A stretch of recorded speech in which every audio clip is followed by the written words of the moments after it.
One using what had started to dominate the drone war on this front, fiber optic FPV drones. Це оптоволоконний дрон, так? Так. Типу. А це міна знизу? Так. Це міна така, типу, 60-ка, типу, маленька. Більше не візьме? То, може, і візьме, але...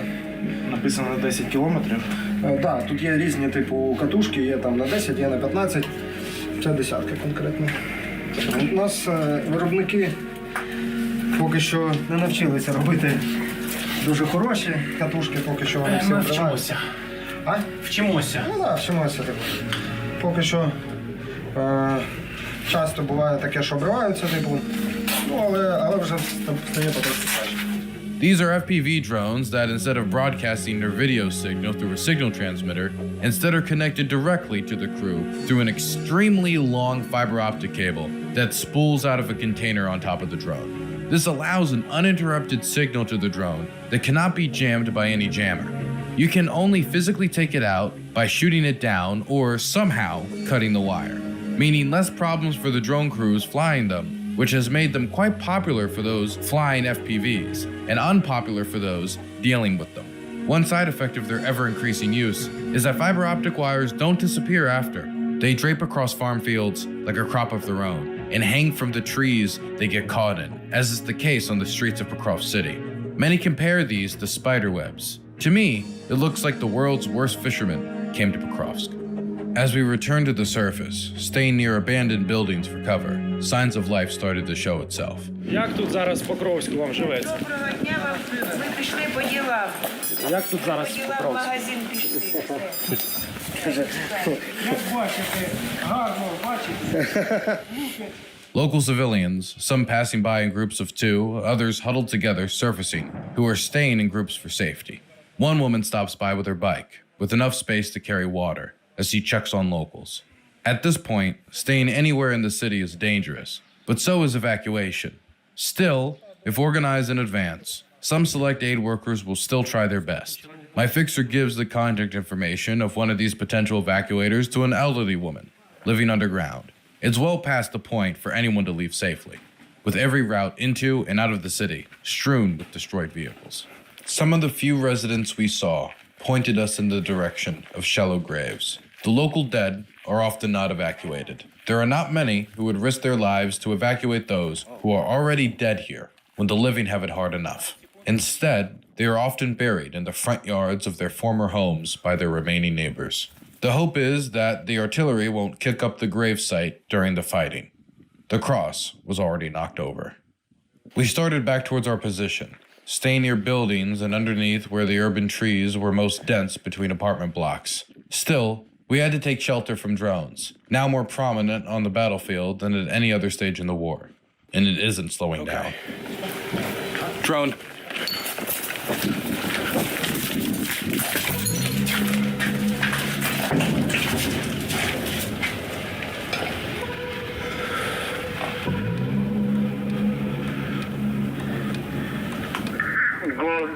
Гольф, це за відом в небі 1000 метрів. Плюс. We return to the relative safety of our drone position. Relative safety out here is far from safe, though. Grad rockets slammed into a location right next to our position. Так.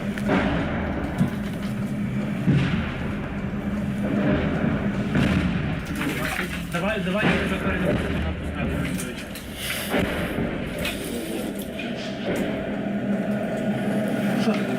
Що ви так оце? Спокійно. Очень під копійку.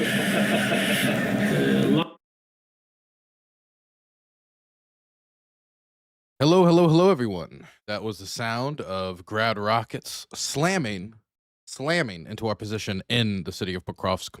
From the Pokrovsk documentary released not too long ago, we released another documentary just about 12 days ago on an assault on a Russian position near the Dnipro-Donetsk border being led by convicts to prepare the preparedness that they needed to go through spiritually and with bombardment and logistically in preparation for that, as well as getting to see the perspective of the assault through the commander's eyes. I've been really happy with the last two documentaries we released. I think this is honestly some of our best work. And I think our next video is going to be great as well, as I'm getting a script over to my editor tonight. But tonight, we're not talking about Ukraine. We're not talking about any of my scripts about the war. Tonight, we're going to be talking to a bunch of people on a panel about ICE and the recent shootings and immigration enforcement in Minneapolis. So we're going to jump on that right away. I have only been on this panel or like this show. I don't know if it wasn't a scheduled panel. It was more of an open panel I jumped on once, just because of some of my buddy Counterpoints was on and they threw it at me. So want to give him another shot or another appearance since they asked. Okay, let's join on the panel. Let me get all this stuff set up.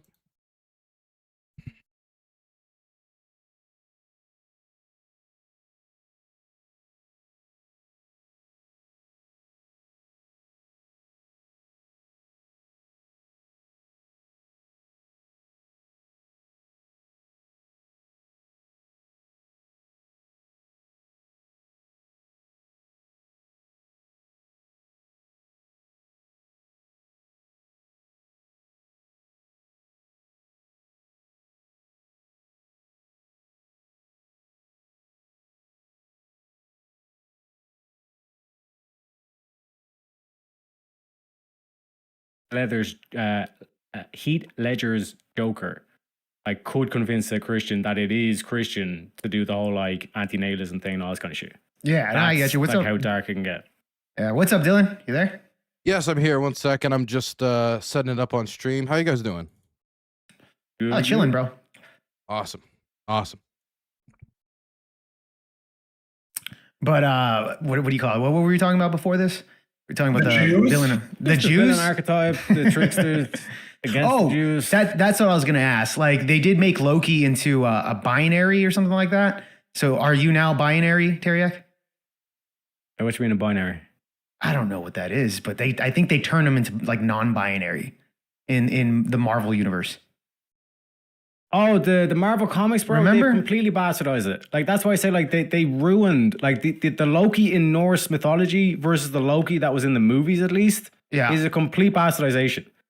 Yeah, Loki. Like, the fact that the mere fact that Thor is the one that brings Ragnarok is a complete blasphemy. That like, Oh, yeah, supposed to be yeah. Loki and all this kind of shit. Do you know what I mean? Like, that's complete bastardization and all this shit. But what they're doing with the TV show and with the potential with the next coming movies, be very interesting to see what way Marvel plays that, because, like I said, Loki's, if you look at like what the Loki's the TV show, like He Who Remains, if you know what He Who Remains is or what that means and why Loki was the one that stepped onto that quote unquote throne, then you kind of like understand exactly where Marvel's going with, and not only Marvel but the implications in terms of who funds Marvel, the whole like what is Hollywood when you look at it, et cetera, like in terms of like geopolitics and all this kind of shit.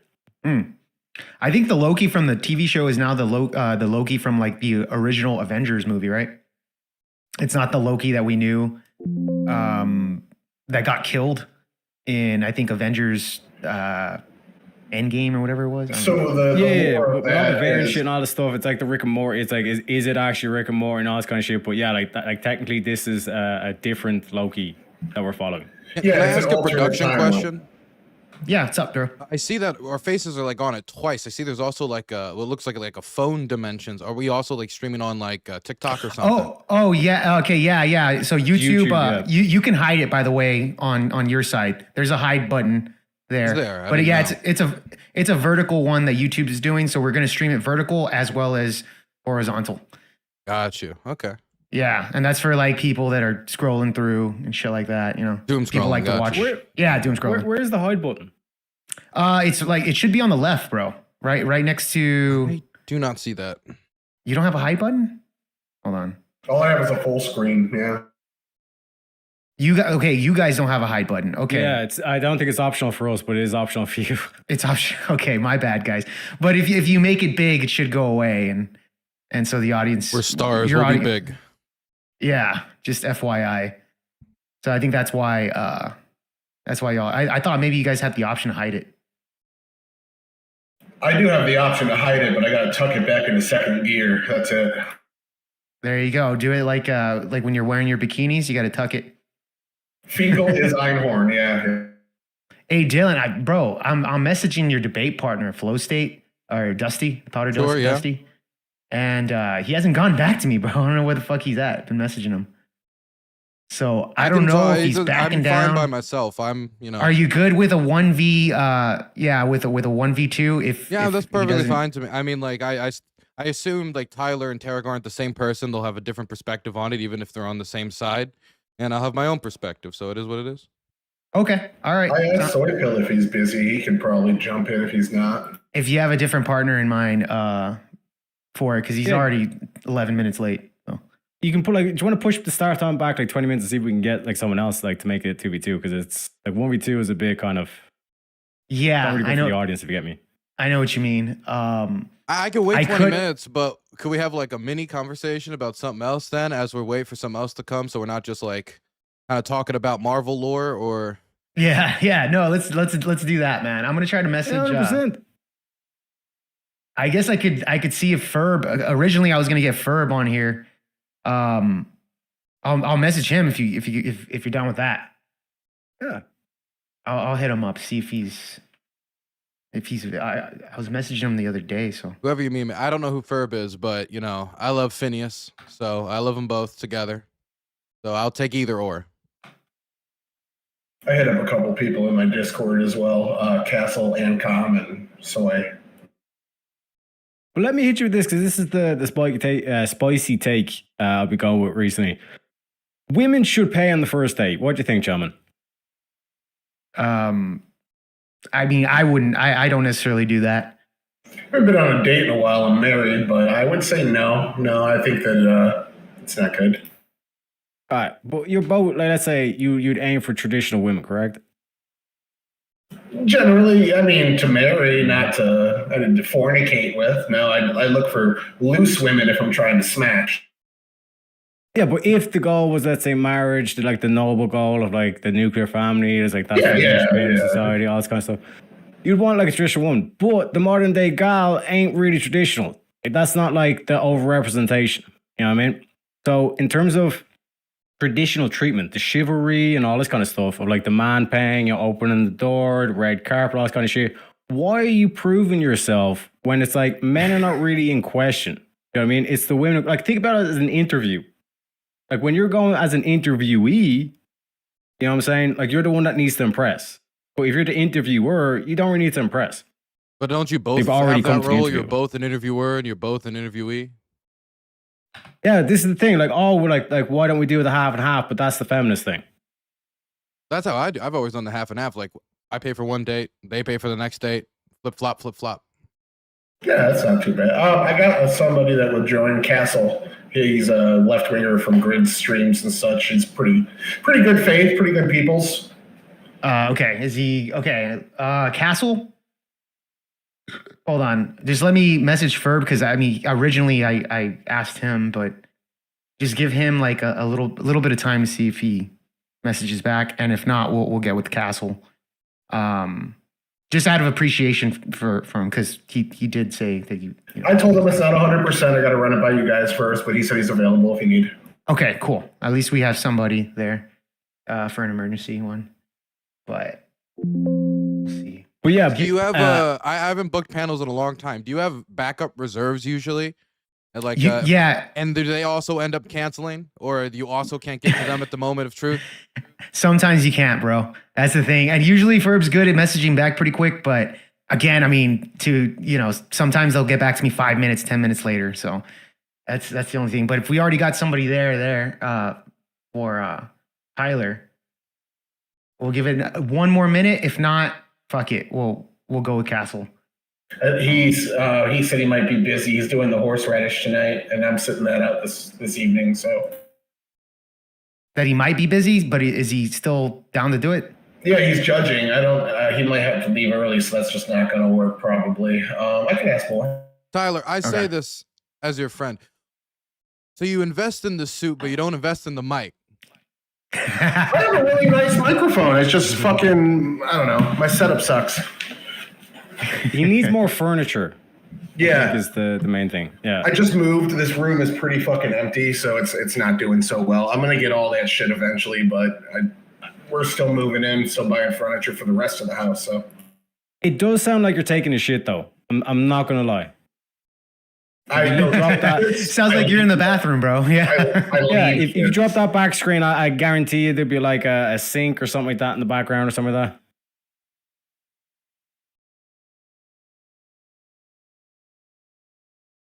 Fair enough, Boy. fair enough, fair enough. Man is he's a man of his word. He's a gentleman and a scholar. All right. You know what? Fuck it, dude. Go ahead and send Castle the link. But yeah, gentlemen, real quick, just to tie up the thing.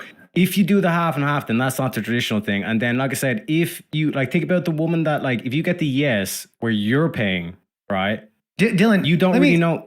Well, let me You ask. don't really know if she's interested in you or if she's just interested in a free meal. Whereas if she's going on the date and she was willing to pay, that's the yes that you're getting from her. You know for a fact she loves you for you, bro. Telling you, a bit of wisdom and the craziness, man. I guess I don't know. I guess I don't do a lot of like blind dates where I would be going out with somebody because I already have some idea that I have an interest in them. I wouldn't just be going out with like a rando, or it'd be somebody that I've met before usually. So Did you ever? Have you ever? If the quantity is random, then I could see from a selfish need to protect your wallet why one would want them to pay first. But I don't know. I guess I would use it as like a test for them. It wouldn't be the only test, but maybe it could be a test. You could, if you wanted it to be that. Mm-hmm. Yeah, I once told a chick on a first date to go halvesies, and then never spoke to me ever again after that. So. Chicks do take that in consideration, and that was me like experimenting, by the way. But Dylan, would you agree that it's bullshit that the expectation is that one party has to pay for the whole meal? Well, yeah, I mean, if it was 300 years ago and men were the like primary breadwinners and all social interact, then yeah, then this social expectation would make sense. It isn't like that anymore, and so it should, it's more of it's the Wild West going into the 21st century. Yeah, no, I get that, and like that's what I'm saying. Embrace the whole thing. Like, why should we? Like, let's flip the script. Let's not just go conservative. Let's go conservative with a twist. Some people like the romance of it. I think it works if you're trying to find that type of woman that you want to treat. They want to be treated. They want that type of relationship. Then I think it works in finding those people. But if you don't want that, then you're gonna be like, oh man, she's selfish, man. She just wants a free meal. Exactly. That's what I'm saying. There is videos, right, of like chicks that will go through like their phone numbers lists, and like they have like random dudes like call like Domino's, Uber, like referring to them as like, this is the dude that like I flirt with to get a free taxi rides. This is the dude I flirt with to get free meals. You know what I mean? Like so much of these like bitches are doing like really fucked up shit. Do you know what I mean? And it's like we don't have any kind of like in society, we have that kind of like archetype image of like the misogynist, the wife beater, do you know what I mean? With like the white shirt and all that kind of shit. Like we have that kind of stereotypical image, but we don't have that stereotypical image of like the female equivalent. Do you know what I mean? Do we not? I mean, when I watch a lot of movies, it's pretty stereotypical, like a woman who will flirt for like a free drink, and I've seen that imagery before. I don't know what I would call that as a phenotype of a type of people, but I've seen that popularly represented in media. No, like I mean in like a proper kind of like misandrous kind of like think about like a scene where like you have a dude like actually beating the shit out of a woman, and it's bloody and it's like it's right in your face, and it's got like think like Passion of the Christ. Not very nice. A dude beating the shit out of his wife. You know what I mean? Like that shit like hits you, that impacts you, like that's like real and all this kind of shit. We can all say that's a fucking travesty. You know what I mean? That man's beyond fucking redemption, all this kind of shit. You know what I mean? But what is the female equivalent? Well, I guess there's not really a direct physical female equivalent in most instances because men they're stronger than it's women. It's not physical. It's more mental with them. Like that's why women use poisons and shit you're pulling like that. at a different type of heartstring where a woman's taking advantage of you, or they're playing with your Tyler, heart, read or the they're private cheating chat. on you. Those types of things they pull differently on your emotions. They're different emotions they're keying into. Where you see a woman getting beaten to death, it's like survival of the community. Like you don't want to watch somebody get like killed because they fucking let the tuna casserole burn, or she said something or whatever it was. But what I'm saying is that like that white that scene is like that's like misogyny, like ramped up to 11. Like that's it directly in your face. This is what like we talk about. It's like when they're saying like extreme, like this dude hates women. Like Jack the Ripper would be another example of like this dude hated women. You know what I mean? But when we go to the misandrist, what name or like what like image do we put in our heads for that? Well, if there's like a female serial killer that did what Jack the Ripper did and then got cited in a bunch of novels, maybe. But I mean, I think maybe there was that one Nazi chick that worked at the concentration camps. He was probably pretty awful. I don't know what, but I mean, like located in misandry. I mean, it's serial killing. That seems to be a mainly male industry. I wouldn't think it's necessarily serial killing because again, like women are not like physical in that way. Because like when you think of like men, like in terms of like they have the force. Like, so then what wait, do the women female have? serial killers I do know are ones like they're nurses. They get like put something in like a syringe and they go into the hospital and they'll kill like 30, 40, 50 people before you know what happened. And like an old folks home, so people don't or really suspect what's going on because they're all like 92. So people were expecting to eventually pass anyway. Those are when I think of like high profile like female serial killers, those seem to be the ones that I know of. Yeah, but I'd say that's more so like angel of death kind of thing. Like that's not like misandry. You know what I mean? Like I'm saying like what specifically is misandry. I got us a Ringyald. What was that, Tyler? I got us a Ringyald. You got us all what? Ringyald, the streamer.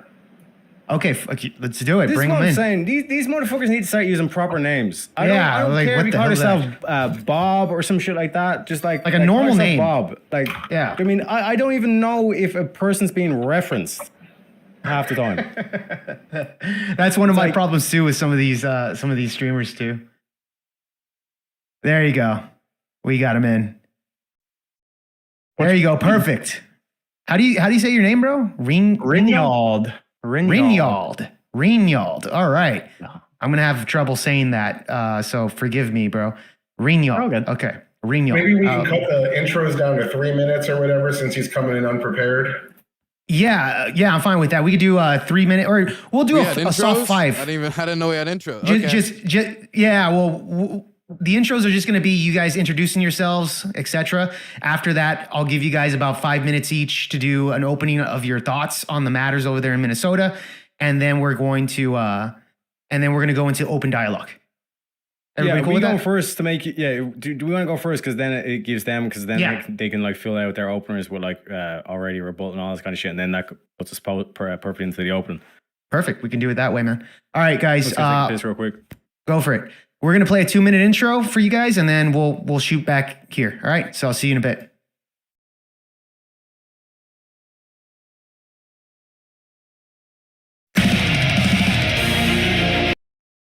Yeah, no, we're gonna. And we're gonna mute that. Okay, boys. So we're gonna be debating ICE today. I don't know if we're gonna be focusing mainly on the individual shootings, or we're gonna be focusing on like policy implementation, administrative versus judicial warrants, and what led up to the shootings. Because talking about the shootings and isolations, I think you can get somewhere with that, but to be quite frank, we don't have all the information. Still, physical evidence was not turned over to state investigators. Only so much we can't. Oh, there is Vegeta for some reason. This is a right-wing debate. I know nothing about these people. I try to take people as I meet them, okay? I know nothing about these people. Somebody told me the host is a groiper. I have no clue. Zero. There's, again, Majin Buu.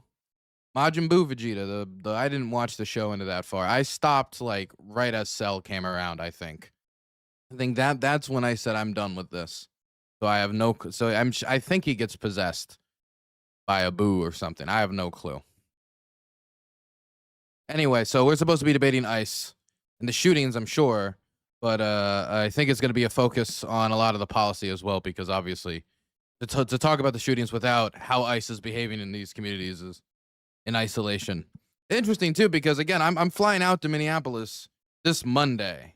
Like I'm headed out to go film a documentary there because I want to go see everything that's going on the ground myself, figure it out for myself. So this is a weird prelude because I guess I'm going to get all of the popular conceptions of how it looks right now before I go over there, as if to see how the national spotlight, the national image drawn on Minneapolis, I get to go check it out myself. before I go over there and see it for real. Man, that's a lot of Dragon Ball Z. He must really like Dragon Ball Z. I think we have found something out about Jake today.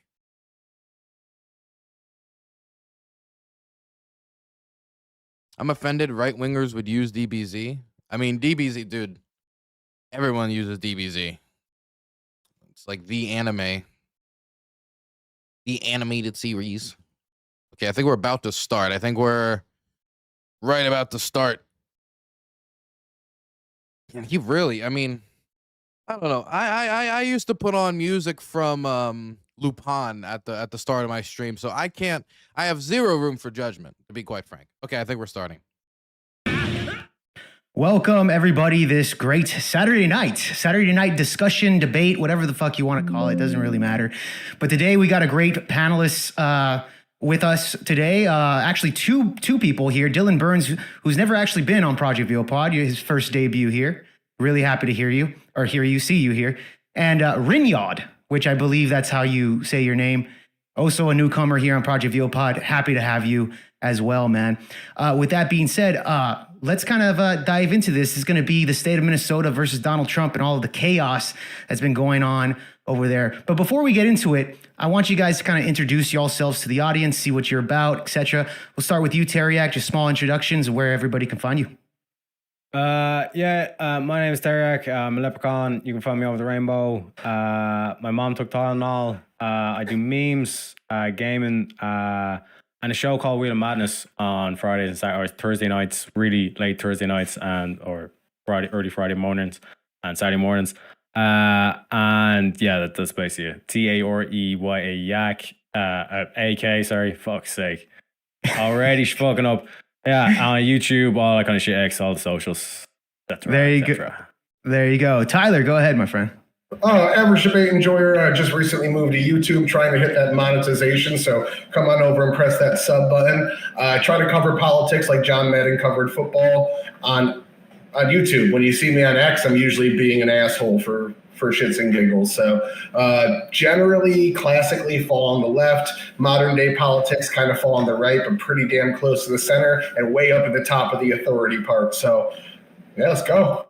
All right, there you go. Dylan, go ahead and introduce yourself, man. Hi, my name is Dylan Burns. I'm a war journalist based in Maryland, the best state in the union, if you have not heard. I spend like 8 to 9 months out of the year over in Ukraine recording documentaries on the front line, embedded with the National Guard, the Army, just whatever I can get my hands on. And when I'm not doing that, I'm back in the States, just trying to look for other stuff to go around and film. I'm actually headed to Minneapolis this Monday, and I'm going to be filming a documentary there. So this conversation kind of slid up right behind me at a perfect time. So I'm happy to talk today. Thank you so much for that, man. And of course, the replacement for the Powder Dusty, unfortunately, he ended up backing out of this debate, didn't get back to me. But we got Rinyal as a replacement. Go ahead and tell the audience what you're about, bro. Hey, I'm Rinyal. I'm a liberal. I do debates. Formerly on TikTok, trying to move over to YouTube as well, because TikTok is a really, really, really bad platform. But yeah, I'm a replacement. Hopefully I don't shit the bed too hard for not being prepared for this. No, it's all good. You have a bit of an excuse since you kind of came in here as an emergency debater, man. I really appreciate that, dude. Really appreciate that. With that being said, let's do the openers and see what y'all's arguments is. We'll start with the right-wing side, Teriak and Tyler, whoever wants to go first on this. Hey, do you want to go first, Tyler? I guess, Jake, I have a couple links there. I think because we want to keep it like short or whatever, we're going to skip straight to part 2. But the main thing here is, like, you might be wondering, why the fuck is a leprechaun commentating on American politics? Because I can give the outside perspective. Think about Loki. Loki was the outsider to the Odinsons. You know what I mean? He was a Laufeyson. You know what I mean? That outside perspective is needed. So when you look at this shit going down in Minnesota, there's a disagreement and like this whole thing of like urge to protest, right? So a disagreement, we need to look at both sides, okay? So it's like, who's drifted off the message and why is the key question. So if our opponents can genuinely answer that question, fair play to them. But Jake, if you can pull up part 2, that link, please. So One we can second. just review it real quick. Yeah, hold on really quick. Because you guys don't need to trust, because you're both left wing. You don't need to trust my words. We can trust the words of Obama. Okay? So, President Obama, like I said, Jake, if you want to make that big screen, like I said, we got to respect. That's the president, Jake. We got All right. Let's hear him loud and proud. The immigrants' rights community, who have argued passionately that we should simply provide those who are illegally with legal status, or at least ignore the laws on the books and put an end to deportation until we have better laws. And often this argument is framed in moral terms.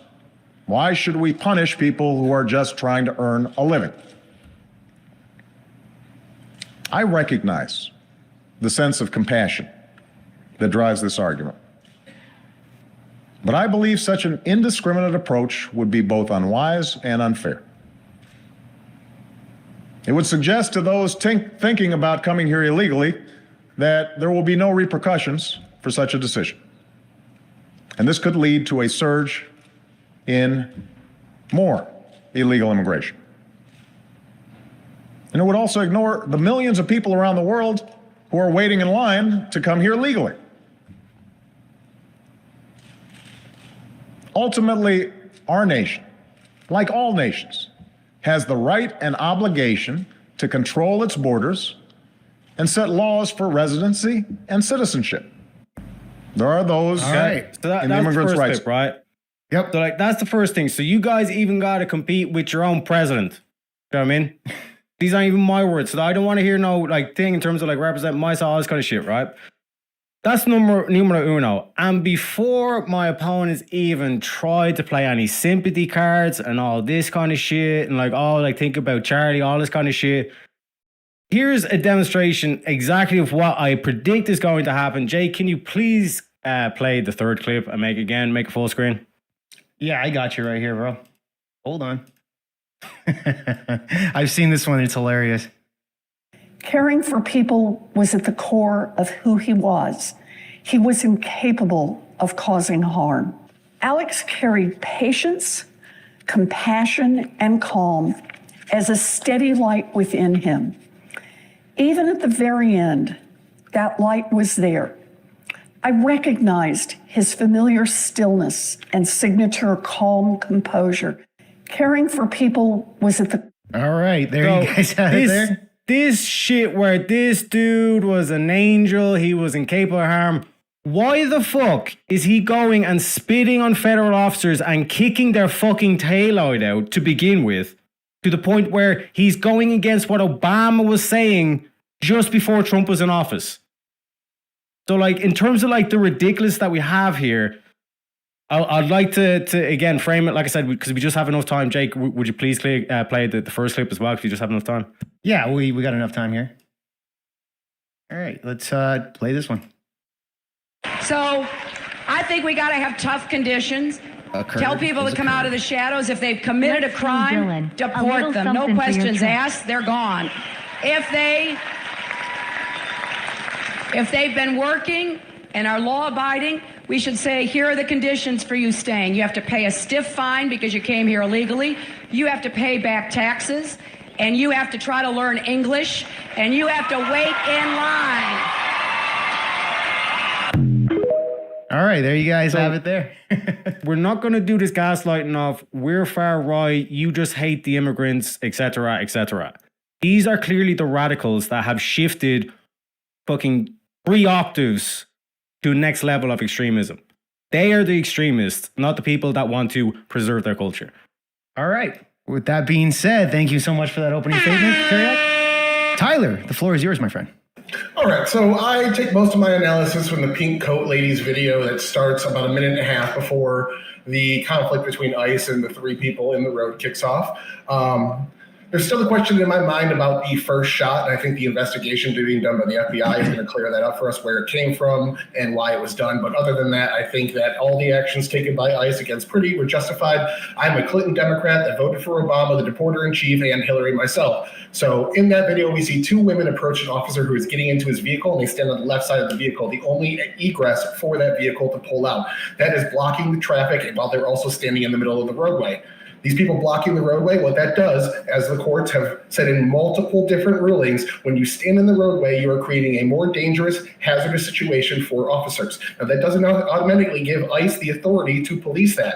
They have to be either in a dangerous or put into a dangerous situation, or their official duties have to be impeded. So what we see is Mr. Pushy, the officer, goes and tells woman 1 to get out of the road, a lawful command, get out of the road. He goes over to woman 2 and Pretty. He tells them to get out of the road. They refuse. He starts pushing them. He pushes Pretty out of the road. He goes to push the woman out of the road. Woman 1 comes back around the car from the road and approaches him from behind. He grabs her, puts her in front of him, pushes her out of the road. That's when Pretty steps in and assaults the officer. He doesn't even have to touch him, but he does. You can see from a different angle, the officer moves backwards.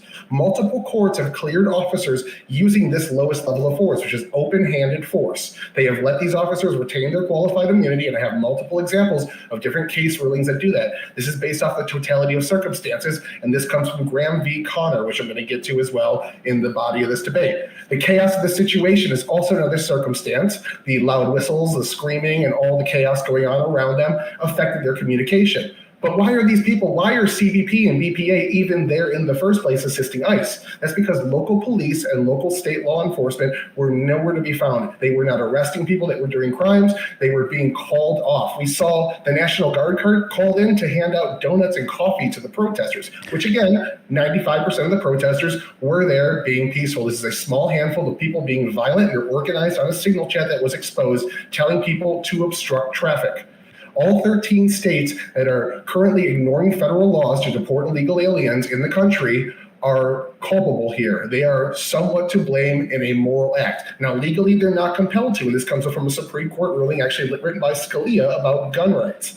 So it's a right-wing ruling that they're using to keep up sanctuary cities. But at the end of the day, though they are not compelled legally to enforce these laws, there is a moral wrong in allowing federal crimes to go on in your state and working against federal officers that have the jurisdiction to go in and remove these people. So who's at fault here? Pretty Good and Sosa Celeste, the 3 shootings that took place in ICE. At the end of the day, they're responsible for their actions. So at the top of that hierarchy, they lie. Next, I would say the ICE officers who are acting a bit too aggressively. Nobody wants this guy shot. We call it lawful but awful. Probably justified. Again, we're pending investigation on that first shoot. But generally, it is the fault of first, the people that did it, second, the officers, and next, the local government that's refusing to police crimes going on. We see people breaking into and blocking vehicles. We see people going after ICE in their hotel and restaurants when they're off duty. And we see state police being called and not showing up to the scene. I was against the January 6th insurrection. My first debate online was against Pisco, trying to clarify that him using hyperbole actually hurts his argument against the insurrection that happened on January 6th. It's a bad thing. I'm using that term colloquially because nobody was actually charged with the insurrection act. So anyone that's going to get technical on me there, Trump was called evil for waiting 2 hours, where Tim Walz waited 2 months of different instances, about 2 weeks after the first shooting, to come in with any state police to arrest these people. This is significantly more time. At the end of the day, each of the, oh shit, I lost my spot. Each of these were justified under SCOTUS rulings. We know that ICE officers and people in federal law enforcement can bypass posse comitatus under 2 conditions. One, from this ruling, it was Noam versus Velasquez Pulmo in September 25, is if you impede their duties. The other is if you put them in a dangerous situation by creating or exacerbating danger. Blocking the road fits both of those criteria. I'm going to go into a bunch of different cases, Turner v. Driver, Graham v. Connor, and several other things, Heibel v. 6th Judicial Court of Nevada, and show you that these rulings have held up. I also have Minnesota law, federal law. I'm going to show you that is not being enforced at the Minnesota level and the federal law that shows that he assaulted an officer. This is all almost non-disputable unless you think he has a valid self-defense claim, which we can go into that as well because I have those precedents if we want to go down that route too. Okay, thank you so much for that opening statement, my friend. Very, very good one right there. Liked it. Dylan Burns, we'll get to you, my friend. Your time starts now, man. Fantastic. So I don't know if we should start with the shooting. I would have brought links and videos maybe if I knew we could throw up videos up on the screen. But I think I'll start with the fact that ICE is there in the first place. When ICE goes to a community, they are law enforcement from the federal authorities. They are coming from a place where they don't know the locals, they don't know the people on the street because they come from West Virginia, they come from Florida, they come from DC, they come from wherever they're based. And if they're going into a community and they're going around masked up and not identifying themselves, you're already going to create a hostile environment. If you don't know the person who is enforcing the laws and who has the authority to enforce laws upon you, your neighbors, and make people in your community from the perspective of those in the city disappear, that's going to be an aggravative factor. Another thing that's going to be an aggravative factor is going to be ICE, the entire organization, trying to use administrative warrants and playing them off as if they have the power of a judicial warrant. An administrative warrant does not have the power of a judicial warrant. And the way that the administration is talking right now goes against what ICE's handbook from last year said, which is that, Article 4 protects from the most evil violation of our property rights and the going into people's home, and that at the end of the day, there are only 3 guidelines by which they can enter a home, and none of them said administrative warrant. Judicial warrant, extenuating circumstances, like somebody shooting out of the home at you, something along those lines, but nothing about an administrative warrant. And so when you start treading upon the Fourth Amendment, when you start saying, I have to be masked up in your community to protect myself, there's going to create an environment. The only environment that could be spawned from that is going to be one that is hostile. And so they come to a community that didn't want them there to enforce immigration law. Okay? They're going to enforce immigration law. What type of immigration law? Well, we're going to go after the murderers. We're going to go to the rapists. We're going to go after the pedophiles. We're going to go after the worst of the worst. But then CBP does not go after the worst of the worst. They go after basically everybody. If you're a U.S. citizen walking on the street, the way CBP was saying, if you're anywhere in the vicinity of a raid, if you're anywhere in the vicinity of an operation, those officers have the right to card you. They have the right to ask for your identification. They have the right to stop you on the street, even if you are not suspected of any crime. My problems with this ICE buildup, we can talk about the specific shooting and whether it's murder, negligent homicide, whether it's a man who's trigger happy but will likely get away with it before a court of law.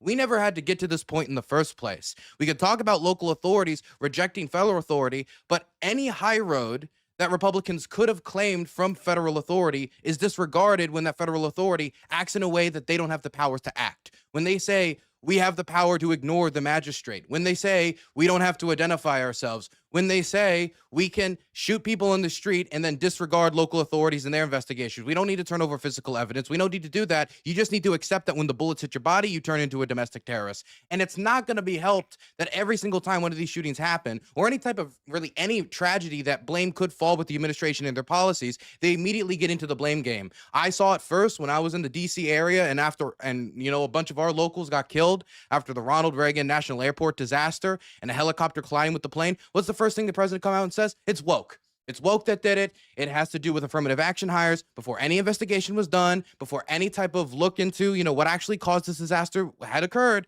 They immediately come out and start pointing fingers all around the room. And they did the same thing when it came to Renee Good.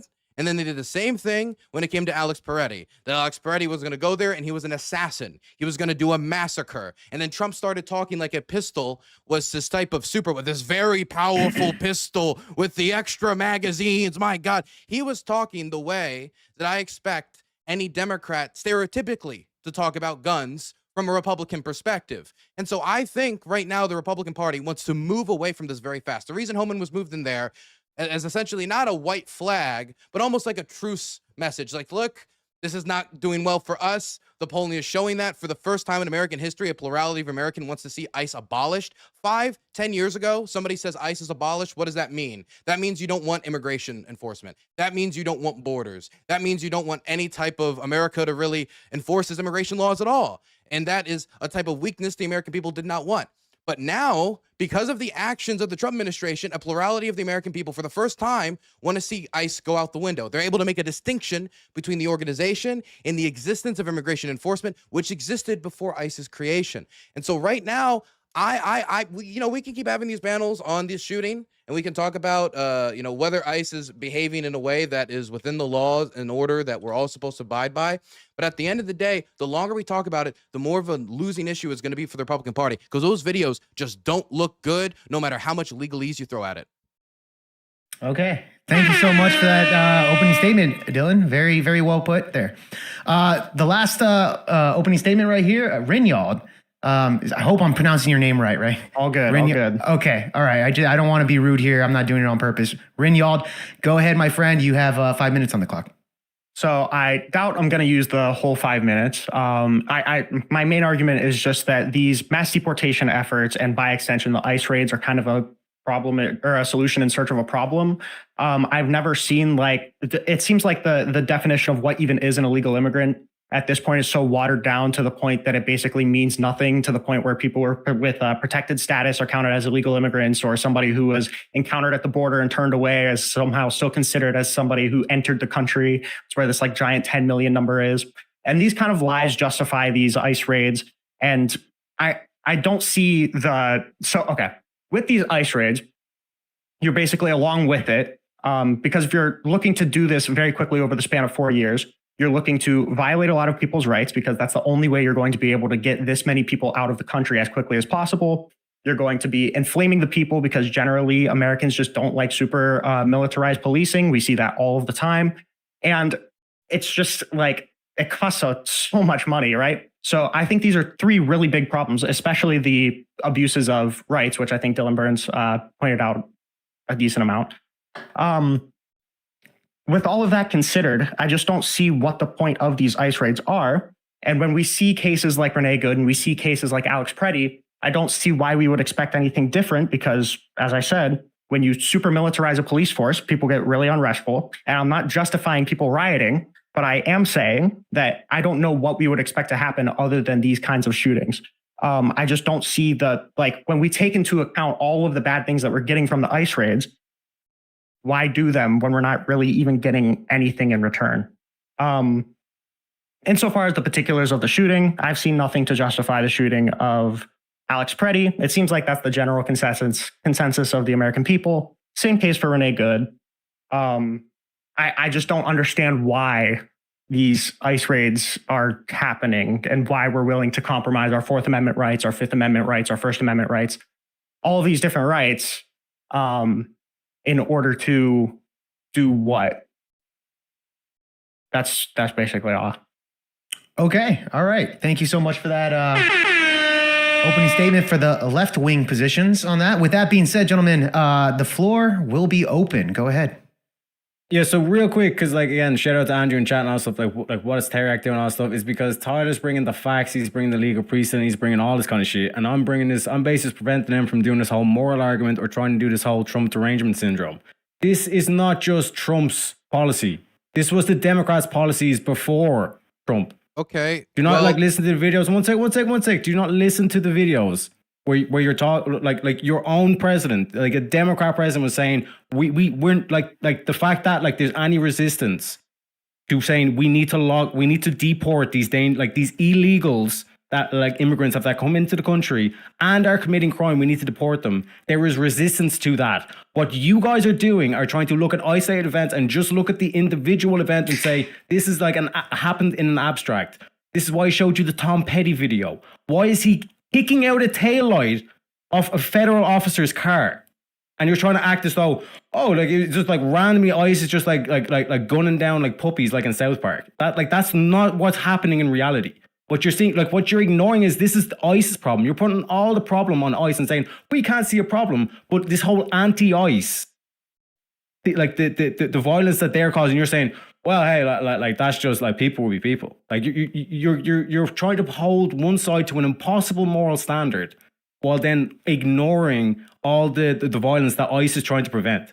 My standard is the same standard that has existed since the Constitution was written. The Fourth Amendment does say, and this was put in place to stop British soldiers from, stepping in our houses and, any future American soldiers from abusing the sanctity of the home, that you're not allowed to go into that home unless you have a magistrate's warrant, not an immigration judge, not an administrative warrant, not, the hopes and prayers of liberty-loving people everywhere. You need a magistrate's warrant. Obama didn't do that. He didn't say you didn't need a magistrate's warrant. Hillary never advocated for that on the campaign trail. Bush never did that. Reagan never did that. In fact, that was not the policy of a previous presidency. Yeah. That's the policy of Donald Trump's presidency. Another thing that wasn't the policy of previous it's the same worldview. Is that ICE officers all have to cover up. They all have to cover their identities. Their identities are secret. Also, another thing that was not done by previous administrations, we're not going to share this information with local investigators for these types of high-profile shootings. Quick, Dylan. There are major differences that makes it different than Hillary just answer this question. Or Obama. What happens if the state is not complying with Obama? What happens? If a state does not comply with Obama? Mm-hmm. There's some sort of usually federal versus states' rights showdown that is done out in the courts. Mm-hmm. Mm-hmm. And then again, like if they're still not complying. Well, it depends on what the state, because if the state says, you know what, they can bake whatever cake they want, if that's what the judge says, then okay, it looks like states' rights says they can bake whatever cake they want. Like, there's going to be the state, like the state commissioner is actively. One sec, the state commissioner, the governor, the leader of the state is actively going against the federal. What happens then? What happens is that head of the state probably just sues the federal government to enjoin an action. At no point do you send in force. You send in force if maybe if the states aren't complying with the judicial orders, baby.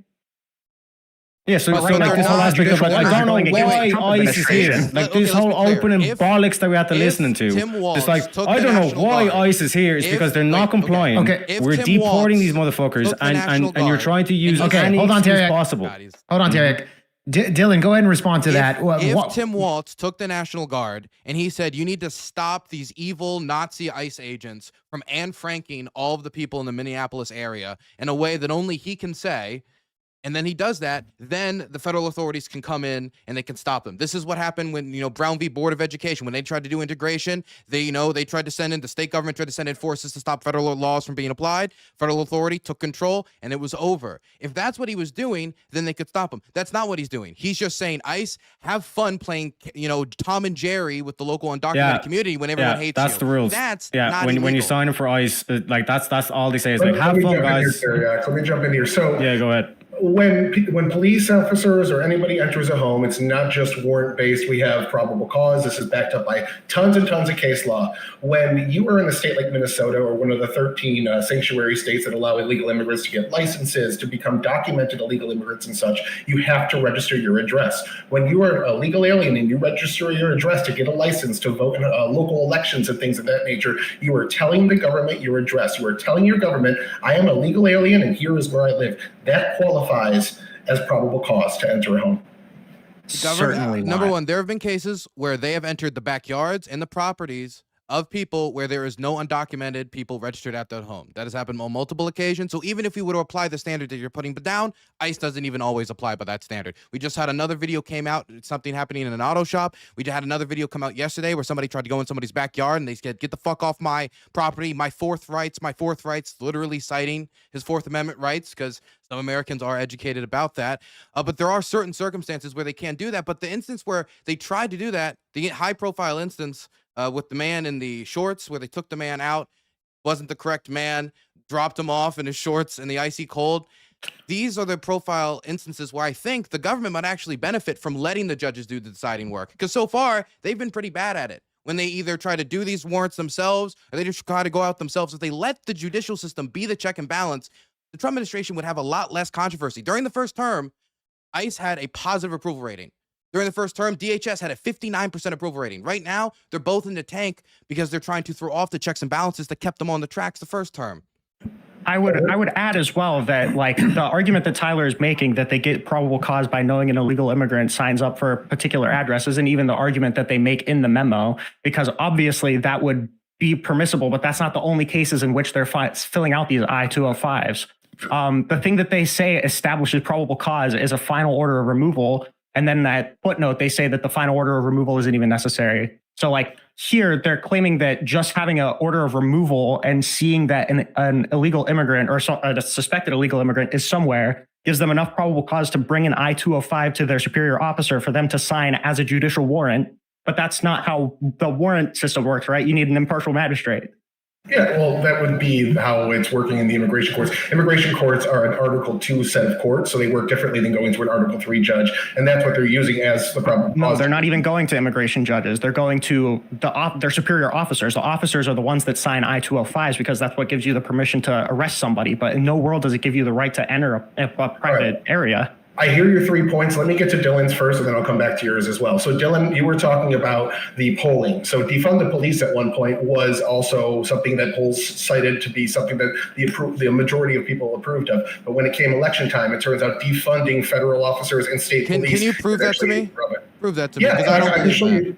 I can show you there all were the time. there were times where things like accountability for the police or whatever, any amount of slogans you want to throw out there. Defund the police was never popular because it was always seen as pro-crime. It was always seen Really by quick. pro-crime by working class people, and it was never able to get communicated properly by leftists on social media. I'll get you that poll. Yeah. But going into the specific poll you're citing about ICE being unpopular and the majority want to abolish, when you go into the samples of that poll, it's about 70% women. And I'm not saying women are prescribed to think any certain way, but if you look at Yeah, they are. Okay, sides, let's you know what? Let's say that the sampling women bias. ruin my. Let's say the women ruin my ICE polling data, and let's just go off the DHS polling, which has seen a 20+ point drop since the first administration, the second administration, where Americans, for the first time, many of them actually learned what the DHS was in the first place.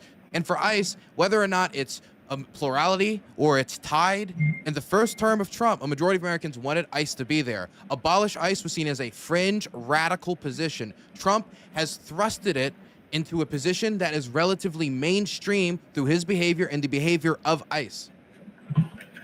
Sure, I agree with you that Trump might have been going overboard, and I even said that in my introduction that ICE is going a little too gung-ho. CBP and BPA are not trained to deal with stuff like this. The reason that they're being brought in is because the state and locals that are actually supposed to be doing this are not. So they needed backup. They brought in other people. If you actually look at the breakdown, only 2.2% of ICE's activity is going on in Minnesota, meaning 97.8% is going on outside of it. There's been about 500,000 people deported by ICE since Trump took office, and about 2.2 million have self-deported. So out of the 2.7 million people deported, we're talking about 0.01% of incidents that have taken place. That's so interesting. Let's focus on that. Can we focus on that for a moment? That's interesting because Minneapolis's population is very low when it comes to undocumented people. We're talking about, I think, roughly 2% of the population of Minneapolis, right? So that means 98% of people are people who are documented individuals, right? They're not the individuals. And of those undocumented people, how many of them are the blood murdering, blood guzzling criminals that Trump portrayed on the campaign trail that he was going to go after?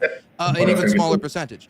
But so much force has been focused in Minneapolis, just like so much force has been focused in Washington, D.C., and just like he tried to threaten rejudication funding, rebuilding funding for the Maryland Bridge. I don't know if you knew about the key bridge collapse, but when that collapse happened and the governor of our state said, hey, you know what? We need to rebuild. They go forward with that action. He tries to threaten that funding over them just critiquing these deployments as, hey, this is obviously targeted towards Democrat cities. This is not right. And so my question to you is, do you think a lot of this is happening, not necessarily because just ICE is operating, but there's an overabundance of agents? I mean, we just heard Homan come out like, yes, we do need to actually decrease the amount of agents. We're going to decrease the amount of agents, that there's a certain amount of targeting of Democrat-run cities that's going on here.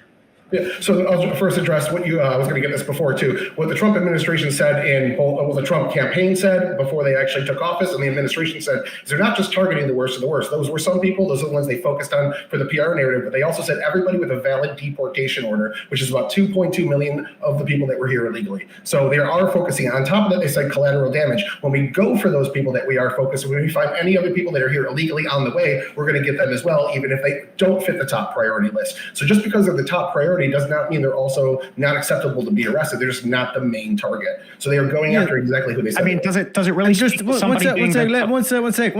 Let me just echo this. Like, for example, Dylan, if you owned a nightclub and someone like got round like the $10 fee to entry and was in the club, would you kick them out of the club? Would you get the bounce to kick them out of the club? Yes. Alhamdulillah, brother.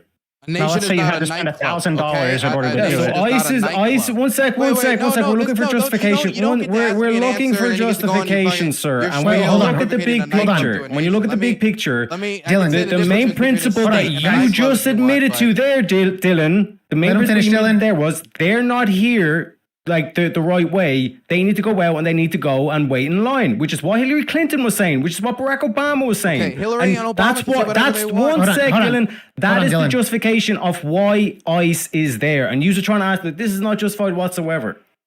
Okay, Dylan, go ahead and respond to that. This isn't a nightclub. Okay, when you talk about removing 2% of a city's population, that has a demonstrable effect on the local economy. What that is has an a analogy? demonstrable effect Hold on on, people's Terry. families. That's not, hey, I'm not getting drunk. If me removing somebody from their nightclub meant that other people in the nightclub who used to have to rely on their income, whether it was spending at their store, spending at the barbershop, going to the doctors, they were an integral part of the nightclub community for 25 years. They were like all these other factors that isn't involved in some drunk college kid trying to get around a $10 fee or around his ID because he's 19 and not 21 in the United States. These are not equivocal. Well, I don't know, Dylan. It actually might be kind of a good. It actually might be kind of a good analogy, right? Because let's say that somebody gets past your bouncer and doesn't pay the $3 fee to come into the nightclub, right? But that person who bypassed the $3 fee is giving like $1,000 buying drinks. You need to pay $1,000 to the bouncer in order to get him out. You might kill him in the process. Would you do that in order to get the guy out who bypassed the $3 fee? Yeah, so you're telling me that if a guy comes in and spends a lot of money, he can start selling cocaine in my club? No, that's a different question. We're just talking about bypassing you added in the incentive of financial gain. Absolutely. It's like if you're willing to try and go around my security and all that shit, I don't trust you. You're not welcome. Get the fuck out. This is my property. This is America. Spend the, Hold on. Not being industrial. Real quick. This is actually a pretty good counter hypothetical here. Terry, let's say you own a club, a nightclub, and somebody got past the $3 fee to get in, but he spent maybe $1,000 at your bar before you realized he didn't pay the $3 fee. Would you kick him out? Yeah, no, I'm gonna go up to him and we're going to have a discussion. You know what I mean? I'm saying you're going to pay the $3 fee. You're gonna kick him out? Maybe $5. We put an extra bit of a fine on all this kind of shit and say, listen, you're spending money, but if there's any more funny business out of you, you're out the fucking door. No questions Terry, asked. that's not what's happening, right? We're not coming up to people One sec. That's one aspect. You're breaking the analogy. That is one aspect. When you look at the individual, like I said, if they're selling cocaine, if they're like doing crazy shit in my club, they're getting the fuck out of there. What are you talking about? Right, but let's actually go with the analogy, right? So they're paying $1,000. Let's say that you go up to them and you say, "Hey, the analogy was someone who just breached your security. Should you kick them out?" And Dylan said yes. That was the analogy. You go up to them and you say, "Hey, you're going to pay the $5 to go out." So do you agree? So wait, in that case, do you agree that ICE should be going up to these illegal immigrants and giving them a pathway to citizenship instead of deporting them? No, they're offering to pay them money to leave as self-deport. They're giving them up to $2,600. Well, you're not. That's again as disanalogous, right? You're talking about having a conversation with him, saying, by the way, $5 or I'm going to kick you out. You're not right? welcome. You're not paying him $5 We don't like your character. We don't like your character. And when you look at, for example, guys, hold up. Look at, for example, the Somali fraud that's happening in Minnesota. Like small populations can do massive damage. When you look at the small population, when you look at the small population of the Pakistani Muslims in Britain who raped God knows how many women because of the amount of God knows how many little girls because of the cover-ups and the shit like that, and because of motherfuckers like you said, well, the data doesn't show it. Yeah, because it's not reported or whatever the fuck. What the data shows is that 73% of people in ICE detention where you're showing an image of a guy, is. and then also on CNN, they edit it to make him look more handsome. It's weird shit going on. When I show you the counter image, like this is what the dude is. This whole thing of this guy was an angel. He was incapable of harm, and he's kicking out a fucking federal agent's light bulb. Like you're trying to act as though this is not like crazy people who were literally going after federal agents who were storming churches. He wasn't. Storming churches because why did they storm that church? Why? But why? I appreciate they stormed that church because the leader was linked to ICE. So again, who was the aggressor?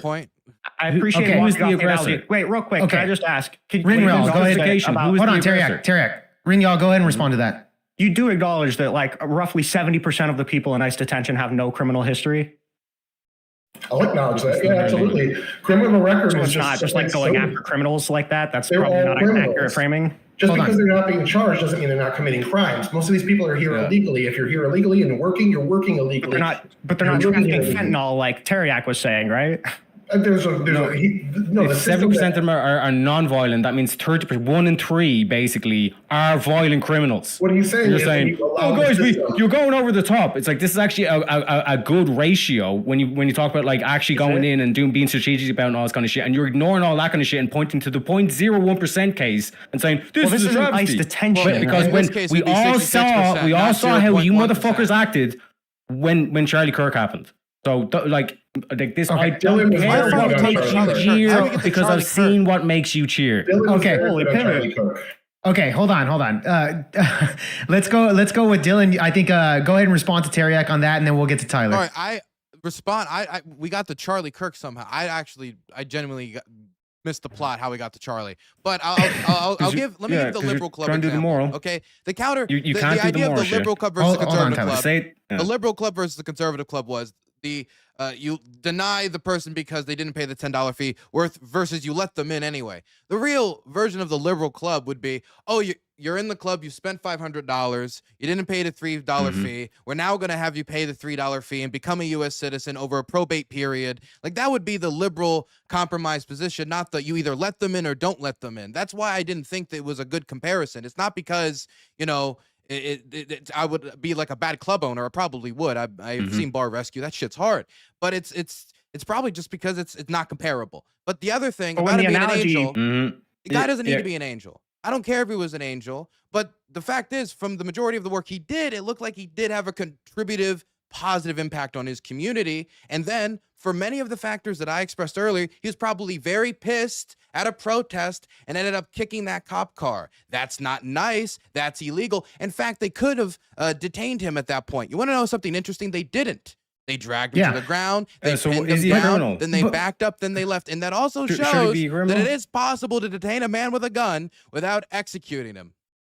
Dylan, do you believe that if the Minnesota Police Department actually arrested Alex Purdy? It was an execution, by the way. If they actually did arrest Alex Purdy 11 days before his death, that he wouldn't have been at that protest before to even die in the first place? Probably. Who knows? Probably. So Tim Walz and his, I really have no clue. Okay. But I am saying like Tim Walz and his police department didn't actually arrest Alex Purdy for at least damaging government property, I right? didn't detain them for it either. Well, real quick, I get you there, but let me just refocus because this is what's happening. Just to explain, because the audience and all this kind of stuff is part of this as well. Like to the audience, what's happening here is they tried to make the legal argument. They're breaking all this kind of stuff. Tyler comes in. He's basically saying it's like no, like you're talking about like 0.01% of the cases. Then they switch up and say, well, the moral argument, Trump is the big meanie, fascist, all this kind of shit. And then I come in and say, it's like, actually, no, these are actually the same words that Obama and Hillary Clinton was saying. So in terms of this rhetoric and words and all this kind of shit, that's all in you guys' head, okay?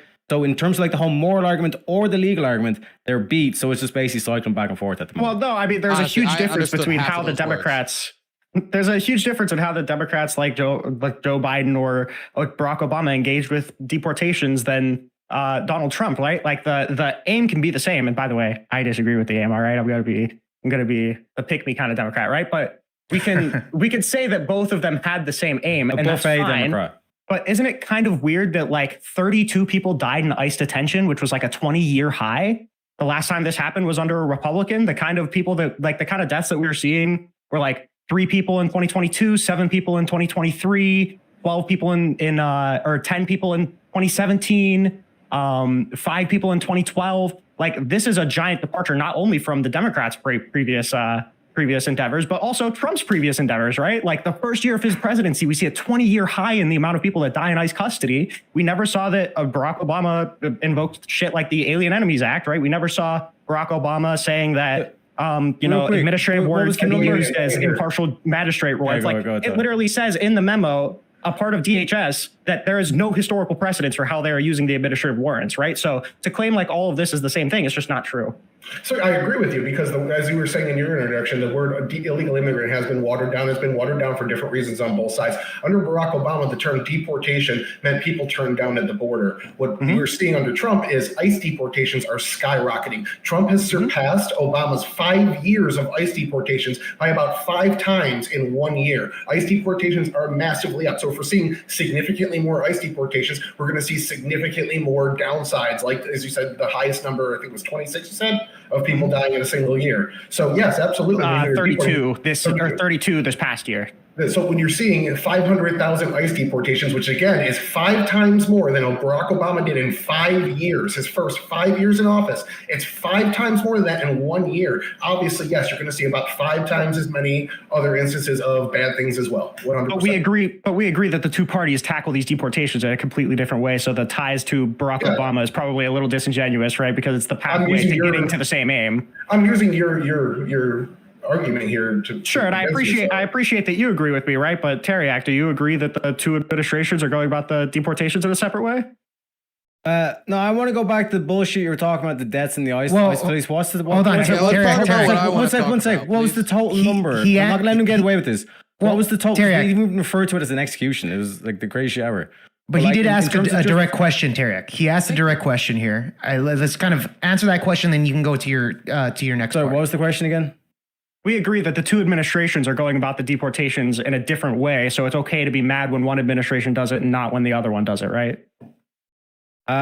Sure, you can justify saying that you're upset or whatever. Okay, so to my main question, you're talking about how many deaths was it in terms of the bomber? What were you doing with comparison with like deaths in the ice facilities? What was the total numbers? Yeah. Total numbers, it depends on what year you're talking about. I'm saying that last year there was 32 deaths in ICE detention. The last time we got to 32 was 2004. Right, so just in 1 year of the Trump administration, we saw a 20-year high. Right, the comparable numbers from Obama was like 20 people. 9, 5, 9, 6, 7. I mean, you can look these numbers up. Yeah, and so like how many people died in Israel on the October 7th massacre? Probably a lot. So you have no idea. This is this first world bullshit where it's like, oh my God, we went from 12 deaths in the ice facilities to 32, difference of 20 people. But like, when you talk about like actual oppression, when you talk about actual, like literally like tyranny and fucking like all out like evil, massacre and shit. It's far worse. So it's like this whole thing of like I'm being oppressed. Hold on.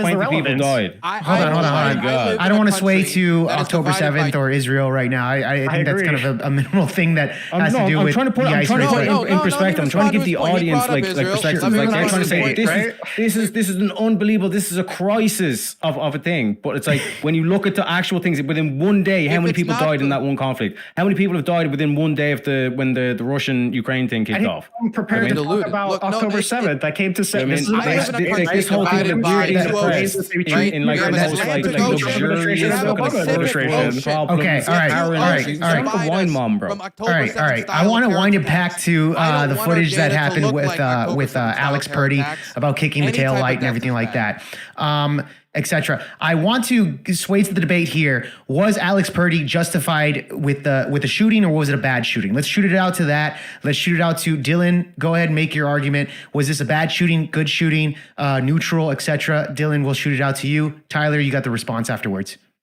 I got to take 1 second. I'll be right back. Okay. Teriak, you have the response afterwards. Dylan, go ahead, man. I'm muted. You're muted, bro. You're muted. You're still muted, bro. I don't know why I was muted. I don't remember muting myself. I must have been disobeyed or something. But yeah, I don't know what happened there, man. I have no clue. But yeah, let's get your thoughts on whether it was a good shooting or a bad shooting. No, it was a terrible shooting. Those cops kind of. I mean, if you want my blunt opinion, I think the cops were trigger happy. I think that they were overly aggressive. I think they were obviously pissed, maybe overworked, frustrated, but none of it really justified the behavior they showed that day. They didn't really show the restraint that a police officer or any law enforcement officer should show. Okay, all right. Teriak, what's your thoughts on the shooting here? Do you agree, disagree with that? Yeah, so again, I'm a leprechaun. We don't even have guns, right? But again, like this whole thing of like they have so much empathy for people who were literally like kicking taillights out. Like they're seeking out the fight. They're looking for trouble. These are the individuals that they have so much fucking empathy for. But when it comes to like an actual like the average police officer who puts their life on the line every day going into that fray, that these people literally view them as fucking Nazis, even though they're their own countrymen. You know what I mean? Who is even willing to put up with that amount of shit? Like you talk about like these service workers, they work in retail and all this kind of shit. Oh, I have to do customer service. Try and do a fucking one night trolling those streets. When you view them, they view you as the devil. You're the Nazi. See how it happens. See how safe you feel. See how quote unquote trigger happy you are. Does Dusty usually when you analyze the footage, the whole fact that he interjected, like why is he even there in the first place? These are Obama's own words. These are Hillary Clinton's own words. This whole thing of like rhetoric. Like Trump is not the one that's like locking the actual physical criminals up himself. You're just trying to act like this is an isolated event and we're all radicals when it's clear you are the one that have shifted so far over the other side, you don't even recognize your own countrymen anymore. So Okay, the ring y'all. reason I don't recognize my countrymen is because my countrymen don't respect the Fourth Amendment or constitutional rights. Then they're not my countrymen. So I don't you see became more them radical physically as my countrymen if they don't respect Yeah, the and foundational you became more documents radical. that Say we it. share. You That's became not more radical. I'm radical the way George Washington was radical, I guess. You I'm radical the way moved Thomas more Jefferson radical. was or Ben Frank was. Okay, maybe that's difficult Yeah, for the and Irishman you to took the understand. step away because But- it was Hillary Clinton and a Well, no, Barack they Obama that took- were reading no, off the they same took the script step that Trump's away. reading off right the day now. you keep talking about him ICE kicking the took car. the step that away. was You're not 13 happy days before he with was you're shot. not happy How with can your we own use that as evidence Democrats. for his shooting? Okay. You If I hate committed your a own crime country. 13 Okay, days hold and on, an officer Terry. came and shot me 13 days later, that's not justification for shooting me 13 days later. I don't care if he kicked the taillights out. I don't care if he pissed on the car. If it was days later, the officer doesn't need to shoot him in relation to that. And why is he there? He's there because it's Minneapolis. It's his town. Why is the ICE officers there? Well, look real quick. I do believe that he was Why is there the because security at the nightclub? the police never arrested him, put him in jail. But I do want to get to this. Ringyald, let me ask you this, and let's kind of go with the debate here, guys. Ringyald, give me your opinion about the shooting specifically. If it was unjustified with the ICE agents, do they belong in prison? Who's at fault here? Is it Donald Trump or is it the state of Minneapolis that didn't actually put Alex Purdy in jail that would have avoided this situation in the first place? Yeah, the legal standards. I mean, I'm not a lawyer. Yeah. I'm not an expert on self-defense rights. I don't know. So for that reason, I'm not going to say that the ICE officer deserves to be in jail. And I don't know if I'd ever say that. I think it was an unjustified shoot. I don't see a reason why you needed to load off into this guy's back. Especially when his gun was already deholstered. I just don't see any justification for it. As to where the blame lies, I just feel like the ICE officers probably shouldn't have been there. I don't see the reason that they have been there. It hasn't been demonstrated to me why we need these mass deportations. Whether or not Freddie should have been in jail for kicking a taillight off, I don't know. I don't know if it was referred to the people, if it was being investigated, who knows. But I mean, at the end of the day, there could be multiple things contributing to something. But I mean, that doesn't make the killing of this person any more just.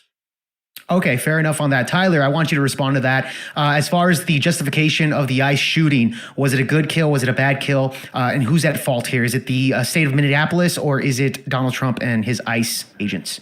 On the level of morality, I would say that it is probably not the best and ideal outcome for anybody, including the officers involved in it. I don't think any of them wanted that to happen, but it's lawful but awful, as I was saying earlier. Lawfully, I think they have court precedent backing them all the way. Now, Ringo, the reason why this is happening is because it's the law. We are compelled morally to uphold the law. Donald Trump ran on mass deportations. It was arguably the second biggest issue of the election cycle. Well, the problem is that when, please just forgive me. When I hear conservatives or I guess former liberals say that it's just in service of like enforcing the law, I kind of feel like it's laughable whenever we elect somebody like Donald Trump to do it, right? When they're violating people's Fourth Amendment rights, 14th Amendment rights, Fifth Amendment rights, but all of a sudden the only, law that matters anymore is the Second Amendment and, well, maybe not even the Second Amendment anymore, but like just the INA. Like I'm just like super like, if it was just enforcing the law, you probably wouldn't have elected Donald Trump. You probably would have left him by the time that he deported that person in violation of his withholding order. Probably would have left him whenever he signed the Alien Enemies Act to rob people of their due process rights. Probably would have left him when he sent a bunch of people to CCOT. You probably would have left him when the ICE memo leaked about, the administrative warrant stuff. Like in terms of like deportations, I don't know why we violate the Constitution in order to enforce the INA. The only time that it's ever been proven by the courts, when it got to the end, there's been a lot of challenges by district courts that are being overruled by appeals courts, by being overruled by SCOTUS. The only time we saw that the Trump administration was actually violating anybody's rights was when they deported 300 people on 3 different planes to CESCOT, and that was the use of the AEA. Yeah, thank you. And what happened there was they said you can't give them 2 to 3 days like you're giving to file for an appeal. You have to give them 2 weeks. The Trump administration said okay, and that was the end of it. They're still using the Alien Enemies Act. They just want a case on it.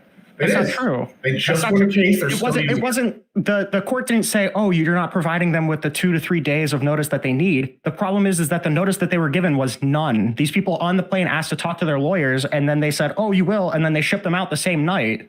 Right? This wasn't 2 to 3 days. This was 2 to 3 minutes.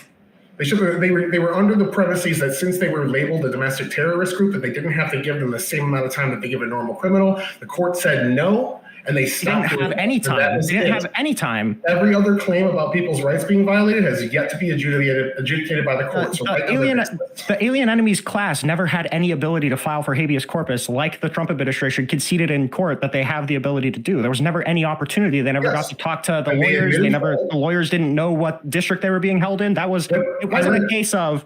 I read the oral argument. Amy Coney Barrett straight up said you're giving these people 2 to 3 days at best, and you have to give them at least 2 weeks. And the administration. But that's not even the case. They weren't even being given that much time, and they weren't being given the ability to. Right? If you need to file for habeas corpus in the district that you're being held, and they're not telling the lawyers where the district in which their client is being held, how are you supposed to file for habeas corpus? This is what they said in the actual transcript. That Amy Coney Barrett said it herself. You're giving them 2 to 3 days at best. So the at best means that you could be right about some of them. Other ones I could be right about as well. But the Trump administration agreed and started doing it. And that's the only time they have been proven to be violating someone's rights. Every other claim has been dismissed by appeals courts or Supreme Courts. I'm fairly familiar with these cases. I'm pretty sure you're getting your cases mixed up because there were 2 things on the Alien Enemies Act, right? There was AAUP versus Trump and there was JGG versus Trump. I'm pretty sure the one that litigated time to appeal was AAUP, which was after JGG. So what happened is they tried to fly these people out on the planes. The Supreme Court struck them down. And then they tried to fly out even more people on planes, saying that 2 days was enough to actually file for any sort of legal relief. And then they got struck down again.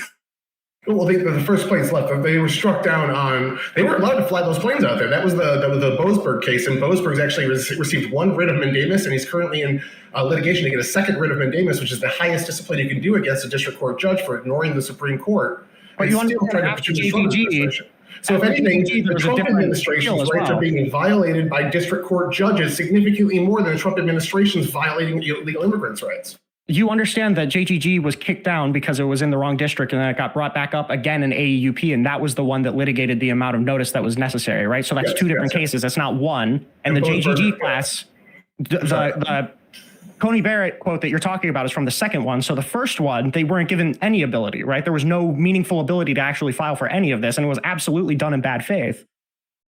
Yes, I understand that some of the people that you're talking about are correct. The other ones that were cited in the Supreme Court, she said 2 to 3 days at best. So some of those people could have had less than that. They could have been filling out immediately. Yes, they were doing something wrong. I'm admitting, yes, that's a violation of rights. With Since malice, then, right? They have not been doing it. They have been told it was wrong, and they stopped doing it, and they're continuing to use after the second time. So yes, after the second time. I'm To be fair, conceding this point. I don't know we're establishing. yet. Well, because I feel like we're being incredibly coddly to the Trump administration's opinion here. But regardless, this is a case where you admit the Trump administration was acting with malice and robbing people of their rights. Why are we surprised that people are against ICE now? I don't think it's with malice. Again, this is 0.01% of the deportations that happened, and it happened with narco-terrorist groups. It wasn't just regular people. No, it was with who they alleged to be narco-terrorist groups. One of the things that needed to be litigated on appeal was whether or not they actually were a part of that case before you shipped them out on planes to a place where they would be tortured. Osama bin hairdresser wasn't real. But this is what I'm talking about. One the disingenuous arguments to it. It's a lot of these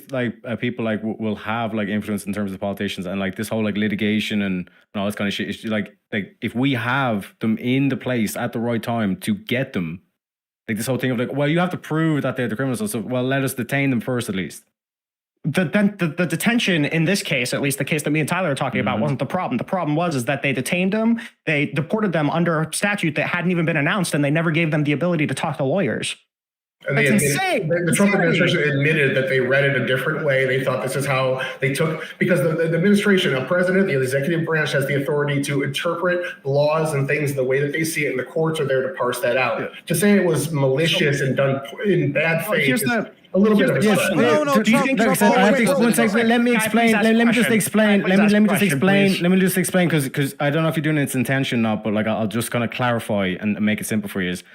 Is it possible for the Trump administration to make a mistake, or is it always nefarious? Is it always bad faith? It is possible for them to make a mistake, but the reason that this was nefarious is because there's no world where you're complying with somebody's due process rights when you're putting them on a plane under a law that hasn't been invoked yet, and then you're not giving them the ability to talk to lawyers, and you're shipped off in a day. Do you think that there's a good faith world where that's compliant with somebody's due process rights? If you read the ruling in the law, and if you read again the Trump administration's lawyer defending this, yes, that is how they interpreted it, and I can read the law and give you a reasonable person's interpretation. Tyler, I don't even know if you believe that. Have you ever heard a Mormon interpret the Bible? I think they were wrong, but I see how reasonable. You're saying like there's no way. One second, Arnold.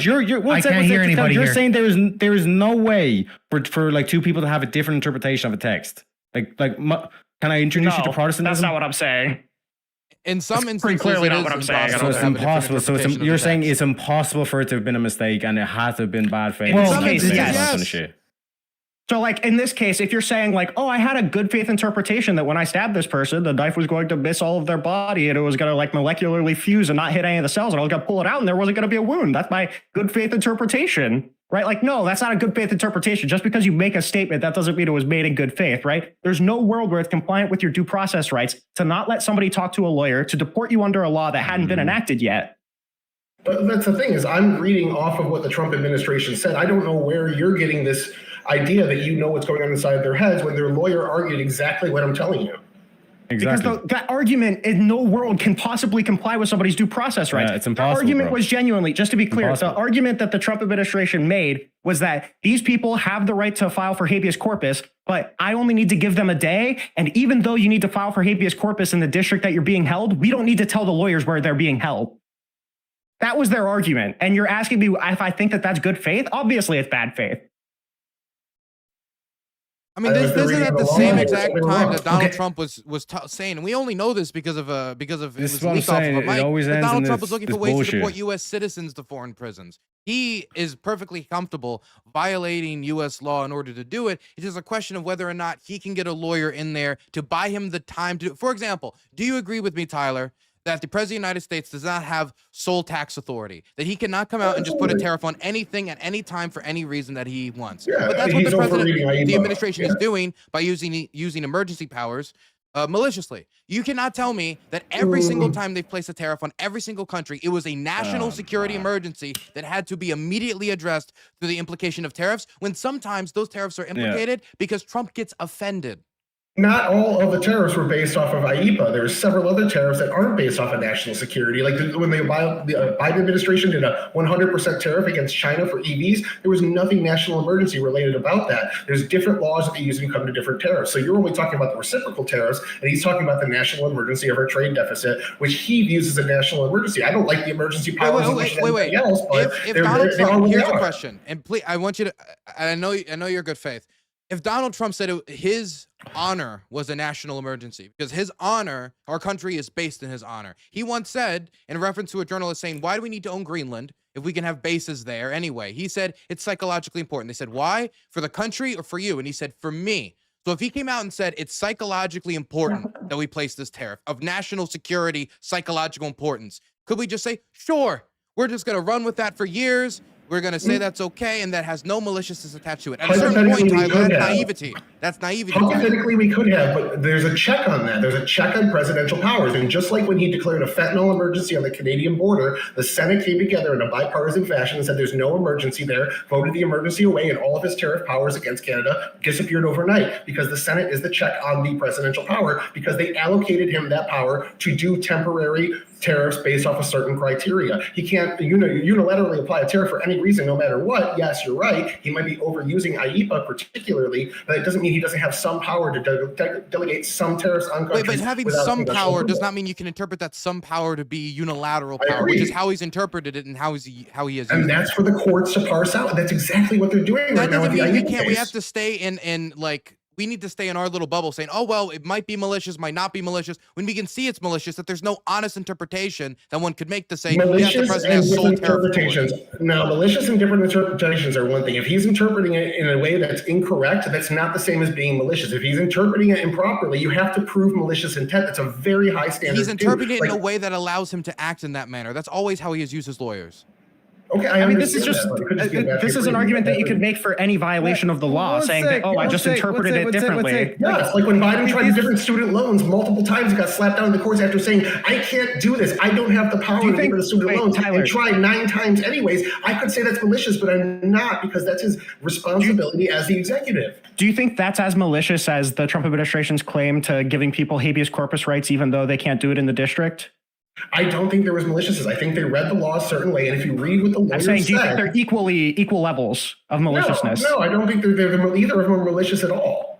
Not at all. No, I think you need to prove maliciousness. It's just assuming it. You're mind reading and branding. Maliciousness is a charge that you can prove in courts. It has a defined terminology in the courts, and it has not been proven. I mean, if you're saying that you have the right to something in my house, but I'm not going to let you in my house, then you don't truly have the right to get the thing in my house, right? Like if you have the right to habeas corpus, but your lawyer can't know where you're being held, then you don't actually really have the right to habeas corpus, right? Again, it's not their responsibility to inform the lawyers in their mind. They were incorrect about that, but that doesn't necessarily imply maliciousness. Again, maliciousness and reading a law improperly are not the same thing. Otherwise, you could argue Biden maliciously abused his parole authority because he knew better. Biden maliciously abused the laws when he tried student loan forgiveness 9 times under different laws. Biden maliciously ignored the Congress when he created an illegal visa program, bypassing congressional approval to allocate money to where it wasn't supposed to be. All these things were done. I am saying none of them are malicious until you can prove maliciousness. Okay. They could be malicious whether or not you can prove it. We're just saying that the evidence points more clearly to maliciousness rather than legal. If you want to speculate, that's fine. Just say you're speculating. Don't say it is this. I'm perfectly fine with you speculating it. Well, malicious, not even using it like a moral. I'm not using it like a legal Everybody term. has one. Maliciousness is a legal term in this instance. If you're saying they're doing it maliciously and the judges side with them, then you are somewhat saying that it is legal. Sure. So when I say maliciously, I mean he's doing this, he's giving this right in court, even though he doesn't actually meaningfully want to give these people this right. I don't know what he thinks, but I see that they interpreted it that way. They brought it to the courts, as is their right to do. Every president has this right to interpret the laws a certain way. What the Supreme Court says, what Kavanaugh says, what Gorsuch says, people that have ruled against Trump in 6-3 against putting National Guard in Chicago said the president has the right to interpret laws, and it's up to Congress to write the laws more clearly if they leave this interpretation open. We saw this with the Electoral Count Act. The Electoral Count Act was the exact same way. Oh, that's like the worst example, Tyler. It's the best example, I think. Actually, that's a pretty good example when you're interpreting laws here, because you guys are saying you guys literally say you 100% believe that Donald Trump's being malicious on this particular situation. Why is it that you're going about it to where interpretations of laws or interpretations of whatever you're reading could be interpreted in different ways depending on whether you're right-wing brained or left-wing brained? Why would you come to the conclusion that it's 100% malicious on the Donald Trump administration? Because I don't think this is a right wing. I don't think this is a right wing, left wing problem. I don't think it takes a left wing person to see that somebody has the right to habeas corpus, which dictates that you know what district you're in, but you don't have a right to know what district you're in. Like that just logically doesn't make sense. I don't think that's a left right paradigm. I think that's just an obvious paradigm, right? In the same way that there's no world where the Electoral Count Act gives the vice president to just choose the winner of the election, right? There's no world where that's a valid interpretation. But right now, any like malicious violation of a law could just say, oh, well, it was a different interpretation. They'll just hand wave it away, right? So like it's not an interpretation of a murder statute to say, I thought I could stab the guy because I hated him, right? And that's my interpretation of the murder statute. So you can't hold me accountable because I have the right to interpret law, right? Were they legally compelled under the AEA to inform the lawyers? And the answer to that is no. Just like Minnesota is not legally compelled to enforce the federal law and get the illegals in their state out. So I could say that Tim Walz is acting maliciously by ignoring federal laws, but I'm not, because that's a standard that's not proven yet. He's acting in a way that his party believes. If you're saying that you have the right to do something, but there's to prevent this whole moral bullshit that you try to do, where it's like they start referring to it as an execution, all this kind of shit. So again, like this whole thing where it's like, well, technically in the letter of the law and all this kind of shit, why is the anti-ICE there to begin with? Because ICE is violating people's rights. There's people from out of state that they're to quote unquote protest, which like we've seen from Don because ICE is violating people's rights all around the country. Was Alex out of state? Was storming into churches. How in God's green earth is that going to achieve anything? No one is supporting the people who stormed the church. How is storming a church? How is storming a church? Teriak, nobody's supporting storming the church. Immigration process. Well, let me ask. Okay, great. So that is a problem though in Minnesota. Those individuals, that's a problem. Just like it's a problem that the Trump administration is violating. What are we going to do about those individuals that keep storming? One sec. What are we going to do about those individuals that keep storming into these things and don't have an issue of using violence or threatening behavior? With a conspiracy charge, all right? I support that's a conspiracy charge. I think that's fine. Okay, so we have to send federal agents after them. One sec. Reinhold, you're in favor of sending federal agents after them, correct? Yeah, if you're okay, great. So because you're in favor of sending federal agents after them, a risk is that there may be a death, correct? Correct. And although there's a risk, you should still do it, correct? Correct. Ergo, Trump is Now let's justified. weigh the Alhamdulillah.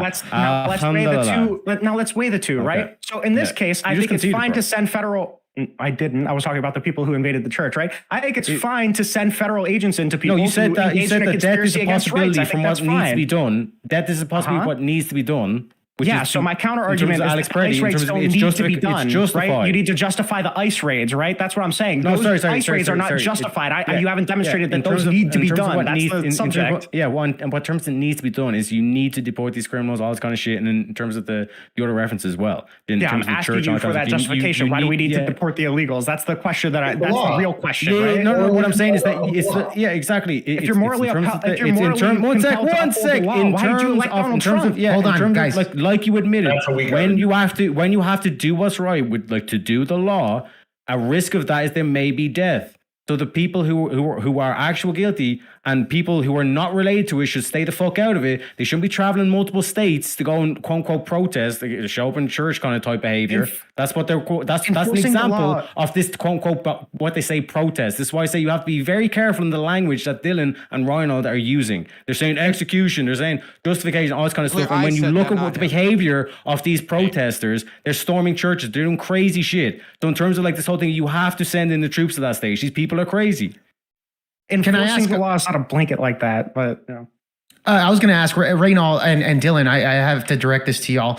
Teriak brought up about the storming of the churches, that it was specifically Don Lemon who recently got arrested for that situation. What's y'all's takes on that? Do you believe Don Lemon actually belongs in jail for what had happened That how over his there at name's the church? actually pronounced? Is it Don Lemon? It's the lemon, Don Lemon or Lemon. He pronounced it Lemon because it's French, I guess. Sounds more fancier. Don Lemon, whatever you want to call him. Like, do you believe that's yeah. justified that under the FACE Act he should be, thrown in jail, whatever the case is? No. Don Lemon, no. The rest of them, yeah. The rest of them, yes. Dylan. I don't think Don Lemon should be put in jail. The rest of them, you could make a much better case. Him, no. I think he was operating as a journalist. I've listened to these justifications as like, oh well, he didn't tell the cops that it was going to happen in advance when he had prior knowledge. Yeah, that's how a journalist works. I'm not like if I was to go report with any military embed or do any embed, I can't tell people, hey, this is what we're about to do today. If I want to film a protest happening, I have to be a silent party there. But that also means I can't participate. It means I can't go in there and start saying no KKK, no fascist USA, or I would literally have to be basically a silent fly on the wall. And as far as I could tell, when he was asked to leave, he left 7 minutes later. So I don't really see the necessary to bring it on him. The rest of them, I think there's a better case, but this is also not the only instance of this happening. I know of some instances where there's like anytime there's like a gay pastor, sometimes there'll be some like people who come in and like heckle them and like this is wrong, and they'll wait till the session's over and that's all probably solved by just getting them out. And that's probably nobody really needs to be put in jail, but it is illegal. And if you continue to persist and do not comply and do not leave, you can be charged. Okay. The thing that kind of reinforced the fact that you could probably charge them is that like there's allegations of them like blocking doorways and stuff and preventing people from leaving. So I think that escalates it to a certain level. But yeah, so again, like I said, I would beg of you as an outsider to look at your fellow countrymen, right? Look at the behavior. You have one group that is literally going into a church service, people who were just praying because the dude is suspected of vice, and then you have this impossible standard where you say they shouldn't mask up. Well, if they're literally going to start disrupting church for everybody because I'm doing something with ICE, like I have to wear a mask. So this is why I'm saying you have to be fair. That We're not being isn't fair. I mean, like nobody If I don't wear a mask, people are going to go into church. The soldiers have done like national security work. Disrupt before. the church. Literally, one sec. If you have an issue, one sec, and this exposes. Okay, guys, I can't hear both of y'all at the same time. Special protection compared to every other police officer or it's law not enforcement special official in the protection. country. It's to save your identity, because in those neighborhoods, people will find out where you are and they will disrupt your church service. So why are you disrupting the church for everybody? Because you have an issue with me. If you have an issue with me, take it up with me on my own fucking time. Don't be interrupting people worshiping God. Hold on. If a masked man comes up to me and points a gun at me and says anything, my first assumption is, oh, maybe they're MS-13, maybe they're a gang member. I don't know. I don't know who that is. Yeah, okay, no, Tyler there's up like in a a church, public bro. interest That's in- one sec. That's one aspect, and like the other one just saying like we just want like this fraud to stop. There's like this mass immigration to act as though multiculturalism is a good thing, but if you define your culture as multiculturalism, you have no culture. So I would say on this question that you're asking here that generally it seems as though he could have violated the SAVE Act, but the FACE Act. But he was indicted by a grand jury. And that's not something that like the Trump administration just didn't make this decision and make it happen. They took it to a grand jury. Grand jury looked at the totality of evidence of him saying he was coordinating with the people. After it was thrown out twice. He tried it in a Minnesota court, then they appealed it, then it was thrown out, then he went to Cali, it didn't there.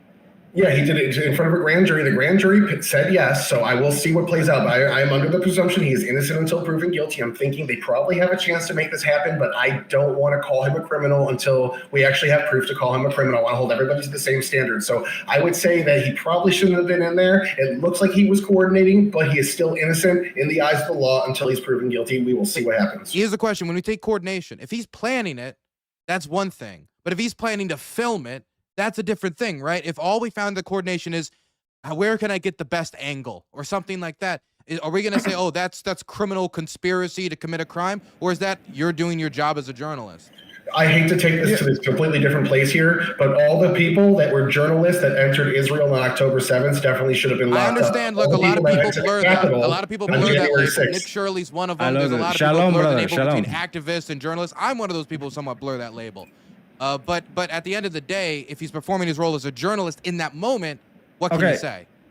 Dylan, let me give you the olive branch. Let me give you the olive branch, Dylan, right? If I grant you, okay, I'll give you Don Lemon off and all that stuff, but the rest of those motherfuckers, like we need to lock up all those like anti-ICE protesters for that shit. I think they could face charges. All anti-ICE protesters, or just the people who went with the party? There we go. Yeah, no, actually, it was like justifying all this kind of shit because you don't get to interfere with the religious expression. Tyriak, are you saying First Amendment shit? Are you saying just the people who entered the church, or like all people who protest ICE? That type behavior. Like kicking federal agents' fucking lights out. Oh yeah, lock them up. Storming churches. Lock them up. Okay, so you have to send in the troops for that. So there is a justification for ICE, which means a risk of sending in ICE or sending in any high-ranking. This is just a misunderstanding, right? ICE doesn't arrest people for. ICE doesn't arrest people for that stuff. You already admitted that a risk of that. Yeah, you already admitted that a risk of that is you're going to have potential fallout. You're going to have people that will die inevitably. ICE doesn't do that. ICE doesn't do those kind of arrests. That's not what ICE does. No, I'm saying anything. You send National Guard, like whatever, military, whatever level it goes to. It is like that. You already admitted. Listen to what I'm saying. You already admitted the potential risk of doing that, and you already said it was just justified to do that because there are people storming churches and doing different wacko justifications for enforcing different laws. Yeah, you can try go to statistics. I'm just saying in the big picture, in terms of the morality, in terms of justification, it's clear that ICE is justified, and a potential risk to that is people will lose their lives. One sec, there will be tragic. I can even grant you that the whole Alex Petty thing was a tragedy, but the dude was like looking for trouble. We keep shifting the questions. But You've asked me like five different questions. Because you're ignoring. No. You're ignoring the big officer. You're ignoring the big group that like Alex was a part of. The behavior of that group. You're ignoring that group and saying all the fallout of that group is completely on ICE. That's what you're doing, and it's unfair. I'm saying that inflaming the public is going to cause the public to be inflamed. Yes. What do you mean inflaming the public? These are the words of Hillary Clinton. Was Hillary Clinton inflaming the public in 2008? Was Barack Obama inflaming the public in 2010? No, because he was our guy. He was a Democrat. No, when Donald Trump is saying that they're like poisoning the blood of Americans and talking about crime rates and saying that a bunch of people who came across the border with protected status are illegal immigrants and saying that there's like 5 billion immigrants in the country. That's what inflames the people. Sending all these ICE raids, federalizing the National Guard, that inflames people. Perfection. Because you expect perfection. You expect Trump to be 100% on everything. And then, like I said, one sec. And then we cue fucking Joe Biden falling up a flight of stairs. I don't even know how you're able to fucking do that. Hey, listen, to fall up a flight of stairs and then just say, Trump is not being very specific and 100% to the law in those countries. Yes, can you see the ridiculous standard that these people do? Yeah, here's my drives standard. one I would rather my president fall upstairs than shoot somebody in the face. Yeah, that is my standard. I would rather someone fall up in the stairs. Okay, who did Trump shoot in the face? Who did Trump shoot in the face? I don't know. Exactly. Who knows what I'm talking Exactly. about? But yeah, I know the metaphor of what you're speaking about. How like I can murder somebody in broad daylight and people will still support me. I think that's where you're alluding to. But I want to get back to this. You guys went back to because he brought up the church situation here. I want to get y'all's opinion.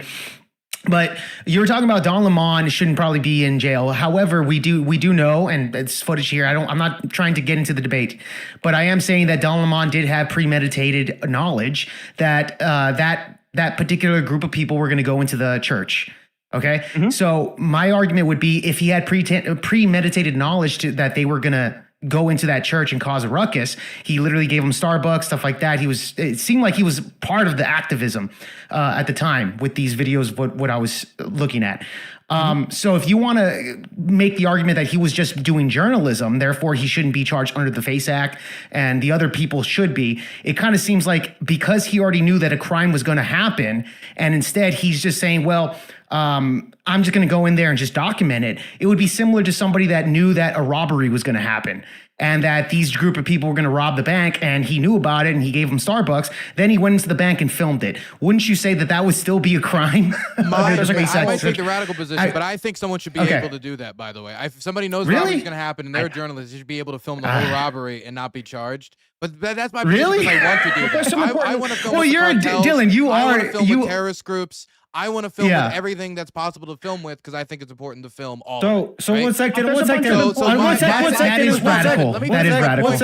One second. You're not going to run from this. You're not going to run from this, Dylan. Everybody get on my penis. Hold on, Tarek. Hold on. Let Dylan finish. No, I just want to clarify. Just clarification, real quick. So would you say if everyone on January 6th declared himself as a journalist, that it would have been legal? I think if somebody was to go in there and really be able to show that they were just working as a journalist and nothing else, then I don't think they should be charged. But let's say they got charged anyway. But there's also a question of and like, all their rights was violated. One sec. And all their rights were violated anyway. Would you say? I was there. Okay. If you go into that Capitol building and you film some of that like classified shit or you film something on somebody's desk that you're not allowed to show, you could be charged with that even if you were still working as a journalist. So all these people ended up getting caught up by either that or caught up with directly participating. But if you're just a journalist, you should be free to go. Yeah, so I heavily suggest you actually look into it because, like I said, I was going to give you the hypothetical that if someone was actually just there just filming the event and they weren't there with any ill intent, they were just literally just filming all the crazy shit that was going on, they didn't even enter the building. If those rights were still violated and they were locked up straight away, would you say that's not necessarily a Trump issue, that's actually an issue with the system? I was there, I filmed, I didn't get arrested. My footage is public and uploaded somewhere. It's like no, I'm saying if. I'm just saying if. See the way you can't even commit yourself to a conditional right now, dude, because you know that someone's going to dig up some shit of an actual case of some dude who literally was just there filming, who got all his rights violated, which is the same thing that happened under a Biden administration. So, like I said, I'm pointing to something where it's a system problem, not an individual problem. But you've trumped the arrangement system, so whatever Trump does is bad. Even though this is actually no purpose, because I need like an you want to. Oh my god! See what I'm saying? Okay, don't be fucking for it. Terry, I could deport you too. Yeah, but like the funny thing is, Dylan wouldn't have said that to a black man. I'm just saying. Bro, I just want to say there are some things that I think kind of. I think there are some things that kind of alleviate Don Lemon, right? Like the fact that all of the people who were storming the church posted about it beforehand, right? There was like I don't remember what the specific. The people, I read the indictment. One of the people posted a flyer saying that they were going to do some crazy shit, right? So like Don Lemon had reason outside of coordination to know about that. He didn't directly partake in anything. It seems like all of his actions were explainable by journalistic intent rather than like intent to prevent somebody from worshiping their right or their God or whatever. Was Don Lemon aware of those posts before?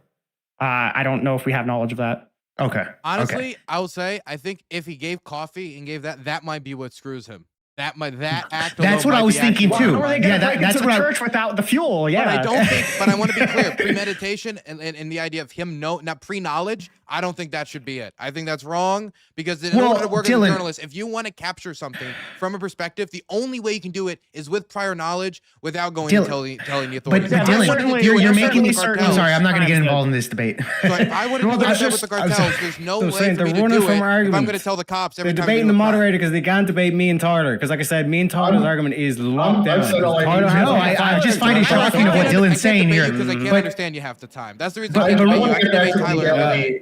I want to get back to the legality of the pretty shooting, so I'm all done on gun lemon. Okay, let's go, Tyler. You got the floor here. Go ahead and shoot back to circle back to the Alex Purdy show. The last thing I have notes for that you guys said that I took some umbrage with was that it was an execution. So Turner v. Driver is a civil case that sets the standard for what reasonable force is. There's been multiple cases when somebody is standing in the road. They're not only creating an exacerbated threat to the officers, but they're also impeding law enforcement. These two women walked up and impeded the vehicle by standing next to it. They are able to use the lowest level of force, which is open hand force, which is pushing.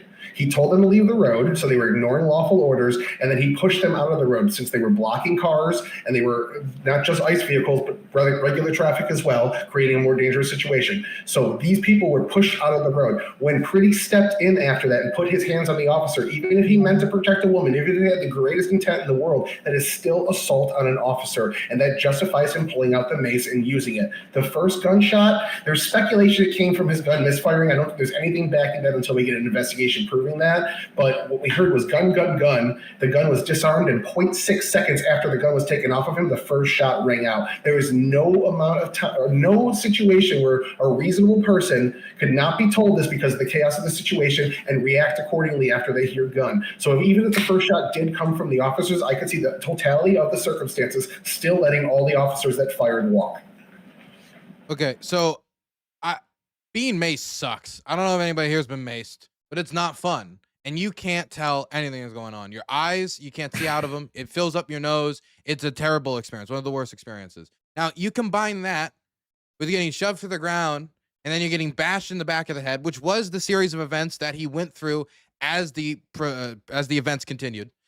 I am not so clear in saying he obviously knew everything that was going on the whole time. He obviously knew what was being requested of him, and maybe he did, but ultimately it's impossible for us to be able to tell. And because of that element of his sight being destroyed, of his nostrils being filled with that terrible, terrible smell, his head getting bashed and getting dragged to the floor, and all that manner, all the yelling, all the whistles, we can't really know if he exactly knew what was going on, how many men were on him, if it was 2 men, if it was 5 men, if it was 6 men. I don't think we can say. And trying to guess, we can guess, but we can't do much more than that. So he's brought to the floor. He's bashed. When you look at his arms, people say that he made a clear movement towards his hand, towards the belt, towards the gun. Here's the question I have. I've watched the video from as many angles as I can. Obviously, I wasn't there. But when he moves his hands towards his body, it's not even like he goes towards the guy. He's moving his hands. He has his hands on the floor. He moves it back towards his body, where really any backwards direction would have been towards his belt line. At that point, if they're paying so much attention to see his hands going towards his belt, how are they not paying enough attention to see the gun going out of his holster? Also, I do want to throw out again, we don't know if it was a misfire. You said this before, but we don't know if it was a misfire. And if it was a misfire, then there's no debate. Just real quick, Tyler, I just want to point out for the audience, just real quick to clarify for the audience. Notice how they were like, it's 100%, law is always 100%, interpretation is like, it's clear and all this kind of shit. And then notice that they're using the word execution, and it's like the shadiest fucking shit that I've ever seen for the justification of the word execution. I'm not the fact that Dylan described that as an execution, like even though there's multiple different interpretations to it. That's a fair criticism, but nevertheless, like I'm sorry, Dylan brings up a good point. He's framing for a debate.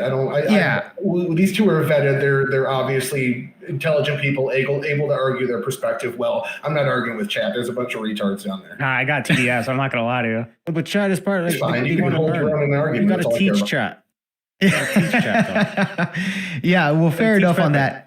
Yeah, Dylan brings up a pretty good point about the macing and like with individuals behind him, etc. This is a pretty good point here because I've seen the videos myself. It does show that he did reach out, or at least knew that he was armed. It did show an officer that took out the gun before. When you look at the videos, it didn't look like any of the officers actually saw that happening. Now, it could have been a misfire, whatever the case is. When that happened, gun, and then, of course, the shots rang out, right? So I think this is the debate of whether it was justified or unjustified. I think this is a very complicated case. Compared to the Renee Good situation, I think that was a lot more clear, that I believe anyways, that it was a justified shooting here, right? Compared to the Renee Good situation, I think this one's a lot more clouded up. Would you guys agree with that situation or with that take? I don't think so until we find out the first shot, but we also needed extra footage to figure out exactly what went on with Renee Good. We didn't get that immediately as well. I think everything besides the first shot is pretty cut and dry. They were standing in the road, so that is illegal. They were impeding ICE's ability to do their law and creating a more dangerous situation. That's proving Gravity Connor backs the use of hands-on force with open hands, that he can keep their qualified immunity. This has happened dozens of times in courts. So everything up to that point. We also hear from the fourth camera angle, the woman in her car, he is telling them, get out of the road, and they're walking toward him. We see him tell woman one to get out of the road. She walks right back in the road and approaches the officer from behind. He grabs her, pushes her away out of the road, and that's when Pretty steps in and puts his hands on him. Or some people say he didn't touch him. I think he definitely did, because you see the officer move back after the hand makes contact, then he puts his hand off of him. That's enough to say he assaulted the officer. Even if he didn't touch, just enough to say he assaulted the officer, that warrants the macing. And because he was ignoring lawful commands, he assaulted an officer, and he violently resisted arrest, they have every right to put him to the ground. Even if he was just trying to get off the ground, him reaching in that direction is enough to say he was thinking he was going for his gun. Now, to say the officer should have been paying more attention, most of them didn't even know he was armed until they said gun, and they had about 1.3 seconds from gun to the first shot, 0.6 seconds from the disarm to the first shot. And then once the first shot goes out, all the other officers that were unaware of these factors are justified to shoot. So only shot number one could potentially be a negligent discharge that could result in some charges. But because of the totality of the circumstances laid out in Graham v. Connor, I don't think that will work that way. Okay, fair enough. Really quick, guys, I'm sorry to interrupt the debate a little bit, but Flow State just gave out $100. He was supposed to be on this panel instead of Rinyal. No offense, Rinyal. And by the way, shout out to Rinyal for coming in clutch for this debate, man. I really appreciate you doing that for me. I really appreciate that. But the Powder Dusty sends out $100 saying, my bad, y'all. Really appreciate that, my friend. Thank you so much. We might open up the panel if everybody else wants to do it. I'll probably just keep streaming afterwards. If you guys feel free to stay. If not, it's all good. We still got about maybe 15 minutes before closing statements. Everybody's okay with that, right? For that? Okay, cool. Awesome, guys. So I'm sorry to interrupt the debate. Go ahead. Whoever wants to take the mantle after Tyler just so like this key point, I just want to like drill home, because again, like I said, it's not that like we're wanting chat's opinion or whatever. It's like we're making our case to all also chat. Like they're the majority here. Do you know what I mean? And like I said, chat, like notice the key distinction in language where he's like, this is an execution, as if like it's like a public hanging and all this kind of shit. Versus when it comes to the law, that's like very kind of like when you're using these words again, it comes down to interpretation. You know what I mean? So notice that this is an execution, all this kind of stuff, and then if you don't see our way, it's 100% clear and all this kind of shit. There's no room for mistakes. There's no room for all this stuff. And like I said, we were literally watching a president falling up the stairs and being called sharpest attack. I mean, come on, people, come on. Hey, when we talk about rights, it's not a mistake. Right? When we have the FBI director going on TV after the shooting, suggesting that bringing a gun to a protest is a hostile act, that's something that is the direct contradiction of the nature of the intention of the Second Amendment as it was written by the founding fathers. That isn't a question of like, oh, you know, this is just a question of like, you know, a mistake. That's not a mistake. That's ignorance. That's ignorance on behalf of the FBI director. That's ignorance amongst Trump. When he talks about a gun, he sounds like a toddler. So when we say mistakes, these are mistakes, maybe, but if you're continuously ignorant, you stay ignorant and keep making the same mistakes, that's a dereliction of duty. And that's the case when it comes to people's rights, whether it's the Fourth Amendment, the Second Amendment, the First Amendment, all the amendments seem to be produce a little bit of distaste in the administration at the moment. So look, I understand that asking for perfection is hard, but when it comes to people's rights, we have no other choice. Well, also, to be clear, like, I think that watering illegal activity down as if, like, it's all black and white or it's all gray, I don't think is true, right? Like, obviously, there's certain gray area for what's a violation of law, but there are certain things that you could do that might violate the law, might not, and then things that you could do that definitely violate the law, right? Like if somebody's coming at me and I stab them, it's kind of murky as to whether or not that, like, there's certain details that go toward whether or not that's self-defense, whether or not that was, you know, me protecting myself. If I walk up behind somebody and stab them, oh, well, that's just illegal, right? Like there's not really much debate there, right? This framing of like, so well, you're talking about some legal things as if it's complicated and other legal things as if it's not. Well, yeah, there's certain things that are not complicatedly illegal and other things that are complicated. Right. We interrogate, let's say we have we got the truth serum thing with the CIA, do you know what I mean? Yeah. bit of LSD and methamphetamine. Pump that motherfucker full. He'll tell you the truth. I'll tell you. And he goes basically, and he says like, bro, honestly, like hand to God, or like 100% truth. Like all I saw was him reaching for the gun. I heard a bang, and then I'm like, I'm not waiting at that moment. I'm not going to let him kind of, because I've heard a bang. Potentially one of my bros is down. One of my actual like comrades and all this kind of shit, like people I put my life in. He's down. I'm not going to wait for him to take a shot at me then. I mean, so if that's why he's firing, and then like literally like every single one of these people around him, like that was the same situation, then would you not say it's like, well, then maybe it's not an execution? It's just. I mean, tragedy? if you presuppose that he's telling the truth, that he felt you his could life phrase was it under as a threat. tragedy. I mean, I guess it just depends on what you chose to call it execution, correct? I guess it just depends on whether or not we think a reasonable person would do that, right? Like if he was delusional, I'm specifically talking about you. Would you prefer the term manslaughter? One sec. It's a tragedy. Well, I mean, I never used the term execution. I'm pretty sure at the beginning I said that I don't know the legality of it, but I think it was immoral. Yeah, no, that's me. That's me. Yeah. Yeah. Well, you said you so would you not say right? that tragedy is a fair word to use? Tragedy also, yeah. Yeah, it would be a better word, because execution, like I said, like if that was the case, that everyone who fired a shot into the dude, if everybody that was who their fired logic, the that was shot their process, did it as a legitimate mistake, thinking that something that, like, if there was a misfire and XYZ, then maybe I wouldn't use the word execution. Maybe I would use the word manslaughter, tragedy, negligent homicide. Tragedy also could be attached to that, no matter what, really. So, like, would you say that anybody who's currently using the word execution because they don't have that knowledge is being unfair? No. At this point, no. I mean, just because we don't have a truth serum where you tell your intentions, that means we can't call it execution? No, I don't think so. I mean, like, and clear, like the court of law isn't going to inject him with an FBI truth serum either, right? That's not the standard that we. The reason my point is that because this is a continuous. I don't think they had to shoot that guy. I think they shot him 10 times in the back for really not the best of reasons. And whether he can get away with it, whether or not he's going to go to prison, that's besides the fact. To me, he didn't need to shoot him. And I think the ICE officers, honestly, in that instance, showed a lot of cowardice in the way they engaged with the general public. Dylan, was it just one officer shooter that shot him, or was it multiple? There was two shooters. It was two. But we don't know if the first shot was a misfire that then maybe hit him, and then the second was a real. We have no clue. That we don't know. Right. But we do see a correlation when it comes to particular situations where when you see a shot, usually you're surrounded, because cops come in packs, right? So when there is a shot going on, we do see multiple shots. Like a lot of the arguments that I see from the left, and correct me if I'm wrong if you see this to be probable, is 10 shots a reasonable amount of shots to shoot at somebody in that situation? I mean, I don't know.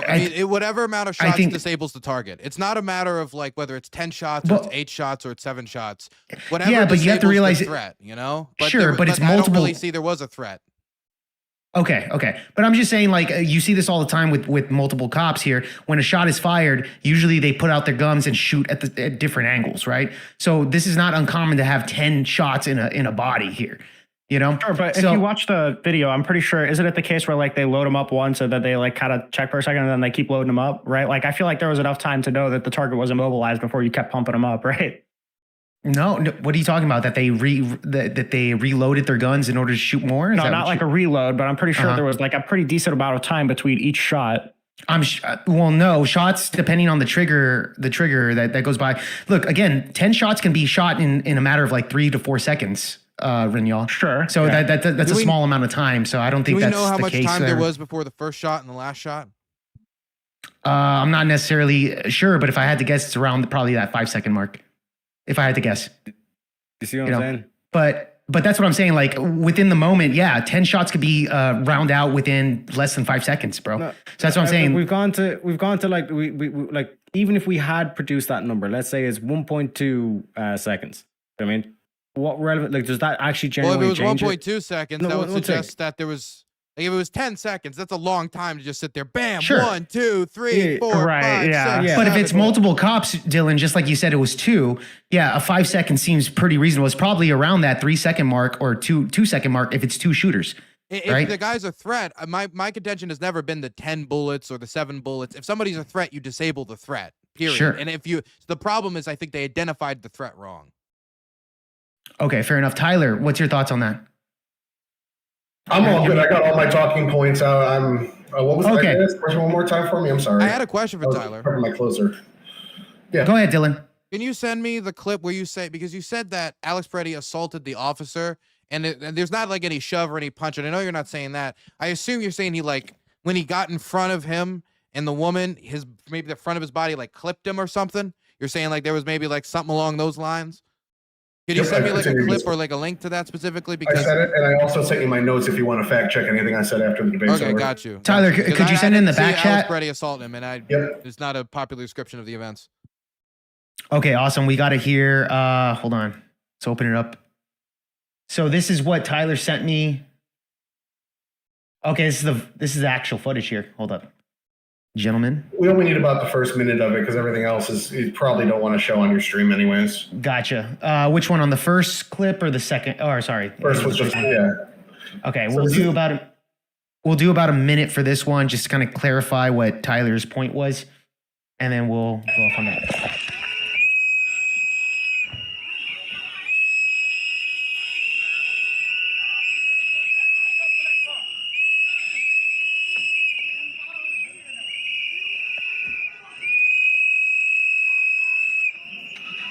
Again, why is all this whistling going on? Well, they're whistling for protest. Yeah. Yeah, to protest, same way they're in church. So, ICE officer tells woman one to leave the street, tells the other two to leave the street. You hear him yell in this video. She approaches him from behind. He pushes her. That's the assault right there. I don't buy it. I don't buy it, man. Honestly, I Just- don't. he got it. Wait, hold on. He gets in front of him, dog. He doesn't assault him. He is interfering with his legal duty to remove somebody Well, from the road. interference is different from assault. assault. Doesn't mean touch. You're talking about battery. Assault doesn't We just mean moved touch. from assault to interference. Interference is assault. When Those you are two step different into- football calls. No. You're talking about battery. He doesn't even have to touch him. He has to just show he is going to step in and So touch if him. you step in front of an officer, that's assault. You don't even need to If you swing. You step don't in need to front put. of an That's officer, all considered and you assault. put your hand up. Yes. Well, And that- if What do you mean go to when a you say different put his angle, hand up? Do you the mean officer- physically touching him, shoving him with the hand, touching him with the hand? Or do you mean just That putting would your be hands up in battery. front of an officer is assault? That's the new Why- standard for Yes, assault. stopping it. Why are you doing that to an Back officer? standards. I have the law. You don't actually have to touch him. You just have to show intent. So when he steps in front of the officer and puts his hand up to stop I don't him, see. No, that's not considered intent to assaulting an assault. officer. That's Okay, so intent. that's That's intent legal. to show So he's that's not legal going thing. for his So gun. one if sec, anything. Dylan, It could your be that. It question. could be Yeah, just Dylan. like showing his hands Hold are on, up, Darling. down. He's gonna swing on Why are you him. It running? could be a bunch of things, but it's not assault to put your hands up. It's not even threatening I assault have to the put your federal hands law up. of assault to show you that Why- is exactly what it is. He stepped in front of him and put his hands up to stop Hold on, him. Terry. From a different angle, you can see the officer has to take a step back. You can see the connection from the angle inside the car. Well, I didn't see him really have to take a step. He seemed perfectly fine. He didn't took a get step hurt. back. He wasn't pushed back. Seems perfectly fine. It just That's the an- intent to do it. It doesn't have to. He doesn't even have to make contact for it to be assault. That's battery. She was kind of far away from, according to this video, she was kind of far before he pushed her. She was, but she was still technically in the road. He had told her to leave the road already, and then she came back into the road and approached him from behind. He grabs her, puts her in front of him, and then pushes her out of the road.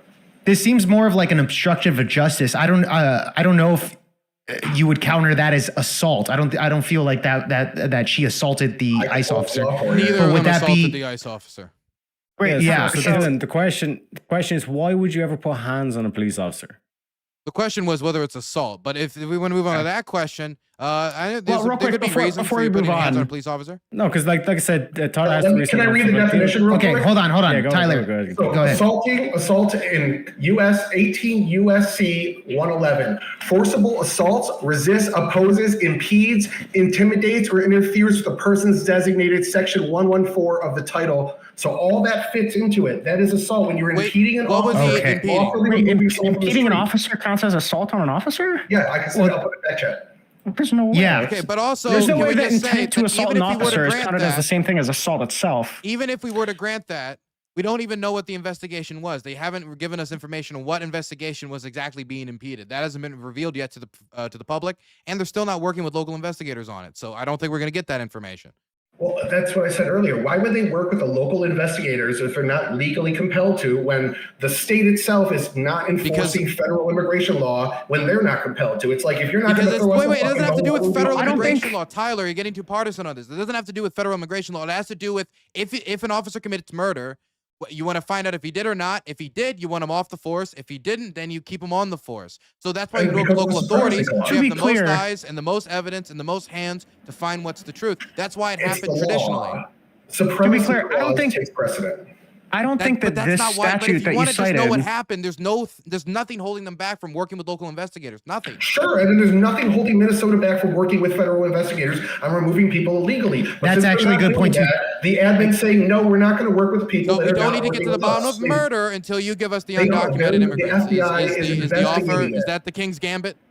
The FBI is investigating it, the DHS is investigating it, Internal Affairs is investigating it on the federal level because of the supremacy clause. The state cannot, unless they meet certain criteria to surpass the supremacy clause, which they have not, then it's not their jurisdiction. That's Last why. thing I'll say, do you acknowledge that considering how many times DHS has confirmably lied about what happened, that public trust at DHS is at an all-time low, and so if you want to rebuild public trust to make it so shootings like this are less common, the first thing you would want to do is a transparent, open investigation working with local partners. No? It would help, but at the end of the day, I don't think Kristi Noem being a liar and an awful representative that shouldn't have any place in a cabinet has anything to do with the investigative team of professionals that work underneath her. She's a mouthpiece for the admin. These are working According to professionals. that have Stephen been Miller, there. he got his report from CPP. So, I mean, that came from somewhere. Yeah. So they walked all that back. They took Noem out of there. They put Holman in. The administration admitted that she bungled this entire thing. Absolutely. Was it They her pulled or her was off it of Stephen Miller and they're protecting Stephen Miller? Well, Stephen Miller said, hey, I got bad information. Trump said I got bad information. When he saw the video, he said that looks But pretty she bad, didn't? actually.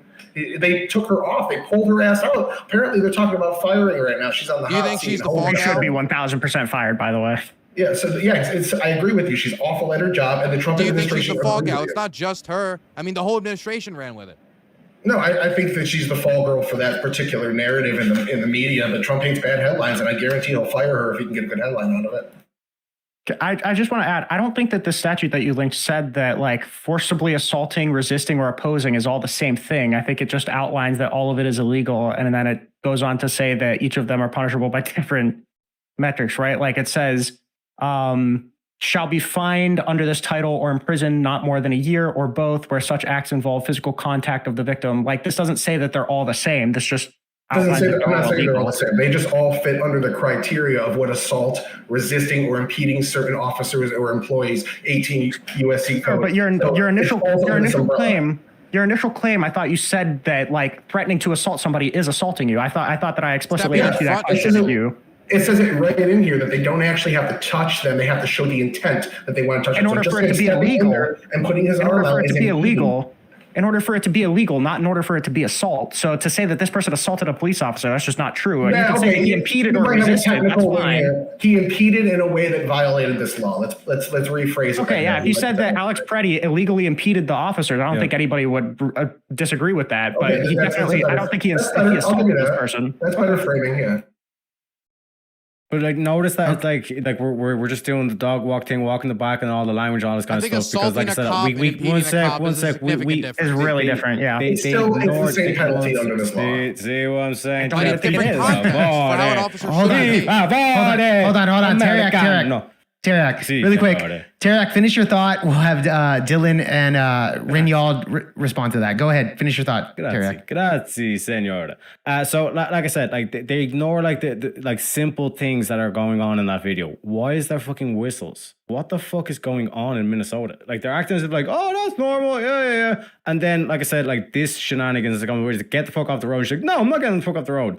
Why are you not listening to cops? Why are you putting hands on cops? Why are you getting cops' faces? I don't think anybody's saying that what's going on is normal. Like, I don't think anybody sees that video as like, oh, this is hunky-dory, nothing's wrong with this, So right? Obviously, we're not saying that because how'd you handle that? Dylan- It's like, you know what, guys? Let's get rid of the people that are actually trying to enforce the law. They're trying to clear the roads. They're I trying to don't know stop if you- these shenanigans. Have you been listening throughout this entire? I feel like we've been very clear what we want to do. We want ICE to leave. Nah, bro, and my we want mom people took who assault police Tylenol. officers to be put away. Yeah, my mom took Tylenol, so I'm like, fuck, I'm fucked. I'm just fucked, bro. So you need to like Okay. use simple language. Yeah. We want the people who assault police officers to be put in jail, and we want the ICE raids to stop. I would have much rather he be in jail than dead too. Yeah, but the only way for the ICE race to stop is to get all the legal motherfuckers out of the country. So you're for Absolutely not true. out of the country. Never gonna happen though. So No, because if that was to be the case, well then ICE would no longer be justified, and then I'd join your side saying, ICE isn't justified we're now. against ICE. I'm still waiting for the justification for the ICE raids now. We get there, comrade. Call me Tom Comrade Terjovsky. All right. If that is the case, then ICE no longer needs justification, and then I'll join you in that. So till then, we stand hand in hand, comrade. We join fight for get rid of illegals. Hand in hand. I do I just want to will throw out walk there. with you. I will fly plane. I will come over to Americas. I will hold hand with you, sir. Russophobia is kicking in. I do want to say that the difference between assault and impeding is significant for how an officer should respond and analyze a threat. If somebody's trying to impede an officer, knowing that you've been in Minneapolis for months and there's a bunch of these liberal wine moms and other types that are trying to stop you from doing your job through blowing whistles, stuff like that, you should understand that poses a different threat than an assassin coming to massacre you with a very powerful gun loaded up with 2 fully loaded magazines, as the president described it. So I do think the difference is substantial. The whistles, what happened with Trump, like what happened with Charlie Kirk, and like I said, hold on, Terry. Just answer one question, just real quick, because he's doing the whole thing, like I said, with the language. Just show me like the examples of like the people that are cheering this on the conservative side. People that Same are way they cheering cheered on after Charlie Kirk, because they keep saying, There's don't bring a on few, Charlie right? Kirk. Did Don't you bring cheer Charlie for Kirk. Alex Freddie's death? That's a valid question because it's related to. Show me the mass, like the hundreds of thousands of reshares, the hundreds of thousands of likes this isn't of these even in people response to anything I was cheering, saying. enjoying, saying this is a great thing. Have you not heard the conservatives saying, like, stick around and find out? Have you not heard that? You want me to talk about Charlie Kirk well, hold now? on. I wasn't finished with my point. But okay. I'm sorry, Dylan. That's what I'm saying. That's what I was expecting. That's what I was coming to. Like I thought you were going to give a real argument, Dylan. Like, this is what sauce. I'm going to. Yeah, don't worry. I'll sit back. Okay. Tyler, you have the floor for the team. I grant you permission for the floor team. Okay, darling. Okay. Tell me your myths. Okay, really quick. Teriak, hold on really quick. Teriak's question is that, of course, during the Charlie Kirk situation, we had a bunch of TikTokers, a lot of people celebrating his death, etc. His question is, do you see anybody on the right celebrating the Alex Purdy death? Rinald mentioned the fuck around and find out. That's actually a quote from Destiny, by the way, who, during the assassination attempt of Donald Trump, where Corey Carpenter got shot. That's a quote from Destiny that's spoken about that. That's kind of the question here that Teriak's coming out, is that was there any right wingers that celebrated or were happy about Alex Purdy's death? Now, there's a question about like whether or not somebody is genuinely supporting something or making jokes, but like, yes, the answer is yes, obviously. There's more complicated questions, but like in shorthand, yes, there were right-wing people supporting the death of Alex Purdy. Was there anybody significant? Okay, was there on camera, like literally screaming, going, "Yes, this is the best day of my life." Any conservative, show me one. Just show me one. Screaming, yeah, this is the best day of my life. Uno más, por favor. Yeah, well, like I said, I don't think there was any footage of people making TikToks dancing about Alex Purdy's death or anything like that. I think there's certainly a distinguish there. Mm-hmm. Well, I mean, if you can bring them up for me, I've never seen. Hold on, extremists. Teriak, hold up. Rinald, if you could send me a couple of those TikToks, I have a whole fucking montage of people celebrating Charlie Kirk. I mean, literally people doing that. But nevertheless, well, guys, we'll edit there. I think we kind of went through a lot of this stuff. Unless, Dylan, you have any last words to say on that, we'll get to closing statements. If there's any questions you have for Teriak and Tyler before we end off the stream, same thing with you, Rinald. No, I mean, I think we've basically. I think we've everything. I think we've gone through everything that we need to say. Anything I had to say, I could say in any statements. Okay, awesome, bro. All right. With that being said, we'll shoot out to closing statements here. Now, from here, we'll do from since you guys opened up the panel. I think it's fair for the left to close out the panel here. Actually, have the last word. I'm sorry, guys. You guys will have the last word. We'll start with Teriak on the closing statements, and then you guys can have the last word. Teriak, go ahead, man. Yeah. Closing thoughts. Fundamentally, like to answer Andrew's question from the beginning of the debate, I don't know if he's still watching, maybe he's still lurking. Like my whole point here was just to negate all this moral shit that they were going to dodge, duck, dip, dive, and dodge. I mean, call me Patches O'Houlihan. That's why, like, I was here. Like, that's my purpose. And then let Tyler shine with the stats and the legal. Like I said, pulled out the legal definition and say, what the fuck are you talking about, bro? You know what I mean? And then they, like I said, expose them in terms of like the language they're using, saying it's like, oh, this is like 100% interpretation. Like it's everybody is on the same page here. Like you're an idiot if you don't get this, all this kind of shit. Like I said, I can just point to Protestantism as just a clear phenomenon. So in terms of like that aspect, and then like this whole thing of like the execution, I said, well, like I said, if that was a situation where going through their heads, we hit them with the truth serum, and they honestly were saying, it's like, I heard a bang, I saw him reach for the gun, the hand was on the gun, and we just unloaded. It was just the instinct thing. That, yes, said, like I can even say, it's like, I can even grant you, it's like, yeah, it was a mistake, fire them, all this kind of shit. You know what I mean? But in terms of this whole thing of justification of ICE and all this kind of shit, like the basic questions for like that video, why the fuck are like they blowing whistles? Why the fuck are they getting in cops' faces? Why the fuck are they storming churches? All this kind of shit. My main goal here was just to negate this whole thing of where they want to go into the very specifics and the high detail of an isolated part of the event. I'm like, we have to look at the big picture here. What's going on? And like I said, both of them even conceded and fair play to them for conceding this, that it's like, if you send in force, things like tragedies are going to happen. It is what it is. But sometimes it's noble, sometimes it's justified, sometimes it's necessary. So in terms of that aspect, that was my role again. Shout out to Tyler for being the partner. Again, Dylan and Ryan especially coming in last minute as well. But yeah, I appreciate you both stepping into the ring as well. I always respect the people that want to go, you know, and embrace the debate and all that stuff. And again, shout out to Jake for hosting as well. Salute to you, sir. Yeah, appreciate that, my friend. Tyler, go ahead, man. The two people to my right, both very skilled, both very intelligent, gave me a damn good run for my money, audience. I hope you're entertained.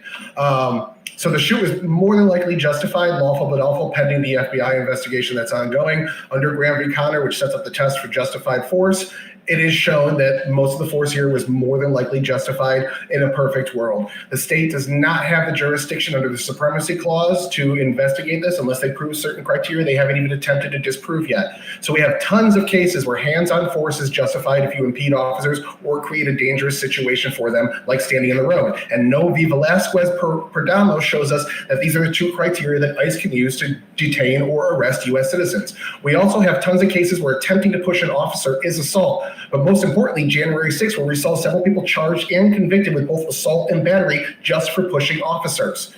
Should they have to? No. The state and local police should be taking care of this. But until recently, the state police and the sheriffs weren't doing anything. They just started, and local police still are not doing anything under orders of the mayor. This is allowing the chaos to fester. This is allowing the situation to get worse because we see crimes being committed and nothing happening to the people doing them. Most of these officers weren't ICE. We have to remember that. A lot of the officers involved in the shoot were BPA and CBP that were called in to back up ICE because most of ICE is in the southern parts of the states. 20% of what ICE is doing takes place in Texas. Only 2% takes place in Minnesota. They are drastically undermanned, and when they're not being backed up by local law enforcement, this is going to be the result. So the reason we're seeing this massive push of ICE deportations is because the previous administration, within their rights, interpreted parole authority, visa authority in order to bring in an unprecedented amount of people. Even admitted by the New York Times, we saw more people coming in 4 years than ever in U.S. history in that same time frame. That being said, 500,000 people that came in under the illegal visa program lost that right. We saw that in the Supreme Court. 1 million people were brought in using that parole authority. Both of these things were struck down by courts while Biden was still in office because lawsuits came up. Next, on top of that, we have a FAIR study talking about the asylum abuse. Under both Obama and Biden, they created a credible fear. I know you hate FAIR. I know you do, but under the asylum, they created a credible fear, which is a lower standard of asylum that was being used. Trump used reasonable fear. They used credible fear, and we saw skyrocketing abuse by the asylum claims. According to this study, 60% of people that came in under credible fear either didn't even apply for asylum, applied for asylum and dropped out, disappearing into the interior, or got rejected and disappeared before their deportation date. 60% of people that use this lesser claim that Biden and Obama pushed were abusing the system and were still here when they left office. The Trump admin gave them a good phased off-ramp. Here's $2,500 self-deport. 2.2 million people took that. That's about 10 to 15% of the illegal immigrants in the country took that money and left on their own. The rest decided not to. They needed to be removed by force. ICE's sole duty is to remove them by force. They are morally compelled to uphold the laws. You can argue they shouldn't be as aggressive as they are, and I may agree with you. But the fact that Trump was elected on this, the number 2 or arguably the number 1, depending on the exit poll, issue of the last election, where he had 60% approval, including a majority of Hispanic support on mass deportations, they are morally compelled to do this. And that is all you need, no matter what a snapshot poll that has a flawed sample size in the last week says. Okay, thank you so much for that closing statement. Dylan, you and your partner have the last word. Go ahead, Dylan. Sure, I'll just ask people they can go and watch the last seconds before Alex Peretti was pepper sprayed in the face if they want to, if that's assault or even going as far as battery. I think he was getting in their way. You could make a statement about impeding an investigation, but that's very different than assaulting a cop, brandishing a weapon, assassinating, and many of the things that have been claimed to justify the shooting of Alex Peretti. As for the idea of the polling data not being sufficient and Trump was elected on this, Trump was elected on a platform of deporting the most violent criminals, deporting rapists, deporting murderers, deporting boogeymen, bedtime story type of figures. The ways that they would talk about these people was the worst of the worst. And those people do exist in the United States. And that's who we went with this campaign to go against. And a lot of people in the country, and you can say, well, he said in this podcast when asked on this show that, yes, we are also going to deport these people. That wasn't the message they delivered on the campaign trail. You have a lot of people who voted for Trump saying, I don't know how my cousin got deported. I thought they were going after the gangsters. I thought they were going after the murderers. I thought they were going after the X, Y, and Z. And so you could say Trump has a mandate with a vote where he didn't even get a majority of the population to vote for him. But I think that the pitch he made to deport rapists, that's popular. The pitch he made to deport everybody, that's not popular. And I don't think that violating the First Amendment, the Second Amendment, the Fourth Amendment, the 10th Amendment, or really any of the amendments in order to accomplish that is helping anybody. Is it supposed to help me? I'm the American citizen that these rights are being violated against. Is it helping the people who are being deported? Well, obviously not. Is it helping the United States? Because you could say, well, we've deported somebody who wasn't supposed to be here. Okay, maybe if they're 25 years, maybe they're productive in the community, you remove them, you pissed a bunch of people off, you've accomplished that, and then what? Then we've given the government more powers to violate our Second Amendment, First Amendment, Fourth Amendment, 10th Amendment rights. We say, okay, they can do it when it comes to immigration enforcement. Why wouldn't they be able to do it in other instances? How quick our government is to declare us terrorists, declare anyone terrorists. And so I don't like how the way this word is being thrown around willy-nilly. He's a terrorist. Renee Good's a terrorist. If a bullet hit my body, am I a terrorist just because the bullet happened to hit my body?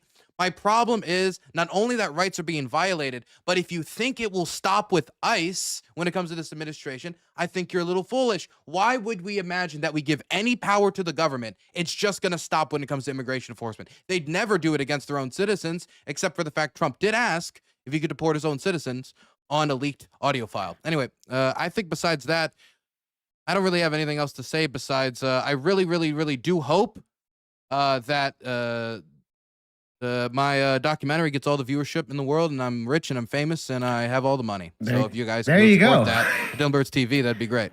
It's very good. Yes. I checked it out. It's very good. Yes, and by the way, guys, all of their links are in the description below, so you can check out Dylan Burns' YouTube channel as well as his Twitch. That's over there, linked down below. Rinyal's the only one that's not in the description. Sorry, bro. I'm gonna add you there. Don't worry about it. But yeah, he's the only one that's not in there. But we'll get him in there if you're watching on replay. Oh, one last thing. I will say, you could say there is a high ground that conservatives had when it comes to federal cooperation, state governments working with federal authorities when it comes to immigration enforcement. But whatever high ground they may have had is evaporated if in the process of trying to enforce said laws, you also violate the rights of either the state government powers or of the citizens that you're enforcing the laws against. So any high ground that could be retained is annihilated. Sorry, I'm done.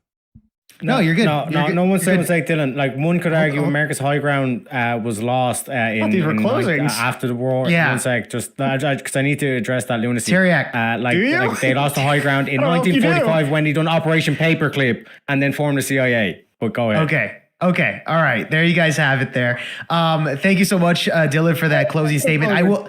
I will say this as I think after listening to y'all's arguments, I might be a paranoid liberal now. If Donald Trump's going against all these amendments, etc., who knows? He might be going against the 13th Amendment now, and we'll have slavery all over again, according to all this paranoia that I've been listening to. It's a joke. It's a joke. It's a joke. All right, I'm not saying black people are going to go back to slavery. Nevertheless, Rinyal. Which, by the way, your name sounds like a Shimigami from Death Note, by the way. So it's memorable. That's the point. I don't even know if I'm going to remember your name tomorrow, but if I do, I'm going to remember it from Death Note. Anyways, bro, go ahead. You got your closing statement. Yeah, I'm Ringold. Find me at Ringold on all platforms. I think Teriak actually accidentally hit at a lot of good things. He just kind of walked back on a lot of them. If you send out force, there needs to be there is necessarily a threat of violence. I think that's super true. So that there needs to be justification to send out the force, right? But throughout this entire conversation, I heard no justifications for the mass deportations other than just like this vague concept of enforcing law, which like I wouldn't support sending ICE to enforce jaywalking. I wouldn't send, elect a felon for the president if I wanted to do that. I just don't think that really makes internal sense with the Republican Party. And, me and Tyler talked about this one-on-one like a week ago, and I think that was a pretty good conversation. I didn't really get any real justification for the deportations there either. There wasn't like a real denial of the violations of rights that we saw either. We didn't really get like much pushback on the AEA other than the fact that we can never tell if somebody is doing something in bad faith. There was no real pushback on the administrative warrants being against the Fourth Amendment. So I'm just going to kind of, take that. Yeah, I see no reason why we should be sending these raids in the first place when considering all of the different things that we need to deal with as a result of all of these raids, right? It just, again, it feels like a solution in search of a problem. That's something I said in my opening. I think, again, it was really, really convenient because we got a really, really good example of the bar thing, right? Where if you let somebody in and they got past the bouncer and they didn't pay the $5 fee, but they're spending thousands of dollars in the bar and that you might need to kill them to remove them.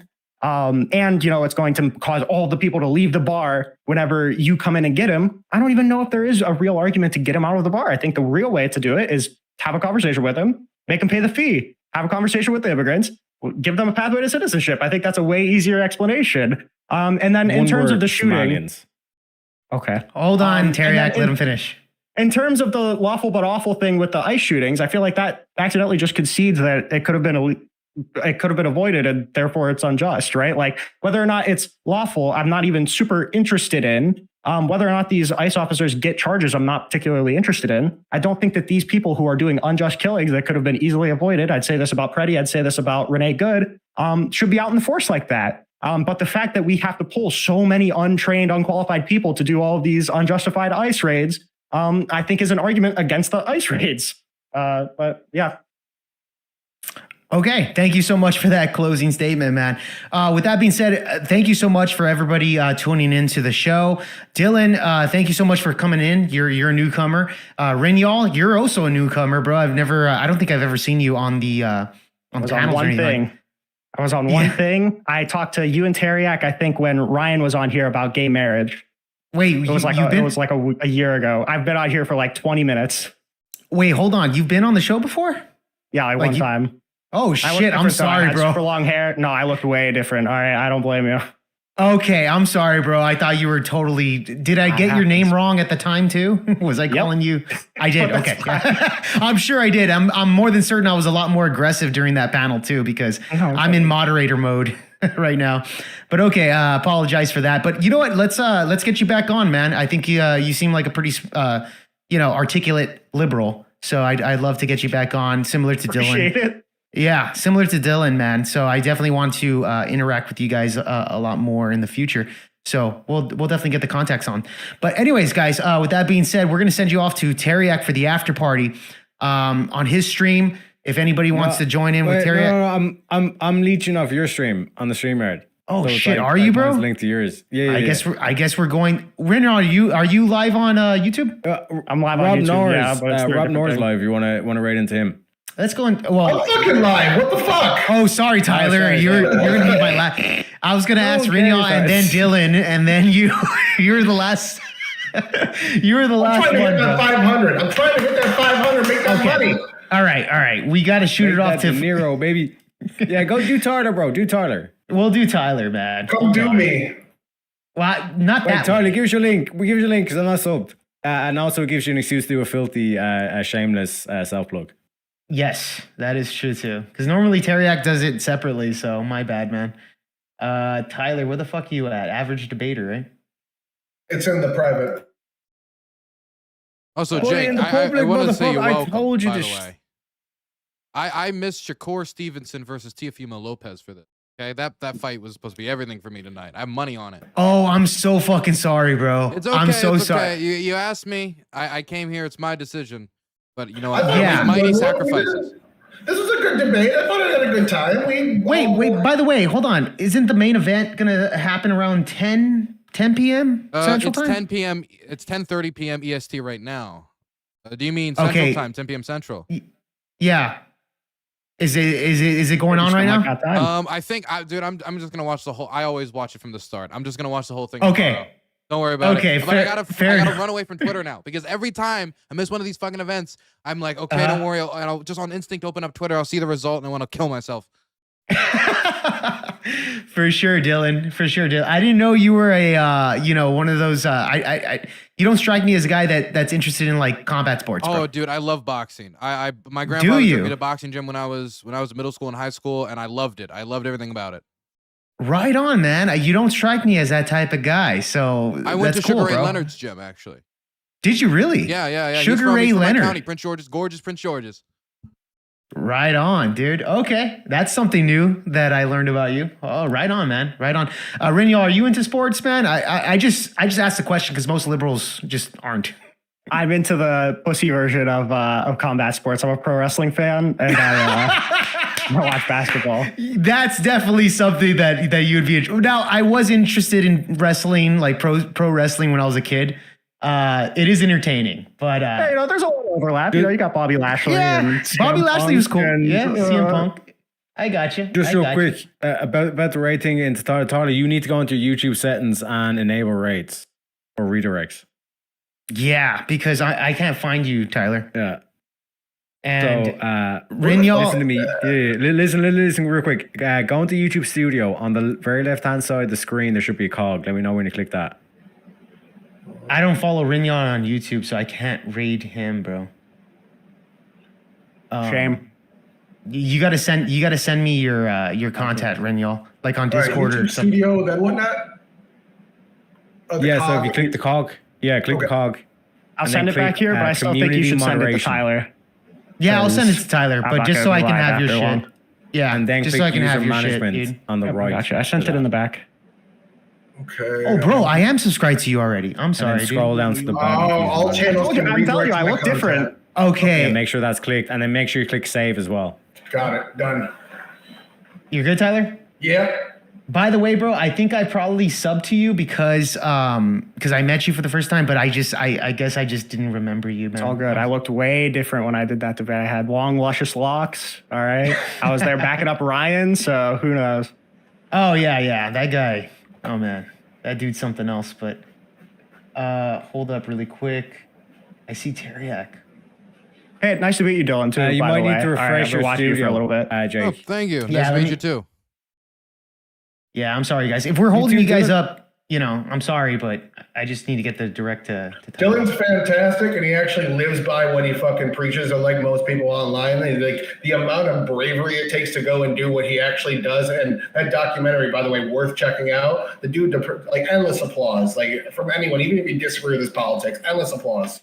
Yeah, it's crazy. There's many reasons I was to disagree with my politics. Oh, I yeah. was hosting a debate between Russia and Ukraine, and one of my buddies liked the documentary that you made. It was kind of crazy when I got the Oh, which ability one? to be on a panel with you. I don't remember. Hold on, give me 1 second. Was it the Paul Crufts one or the Prisoner Soldier one? Those are the most popular ones. It was the hunting ground in. Got it. Oh, the Human I was just Safari thinking- one. That was Yes, one of Human my Safari, favorites. It didn't get yes. as much attention as I thought it should have, but it was one of my favorites. We spent a lot of time speaking to people who were hunted.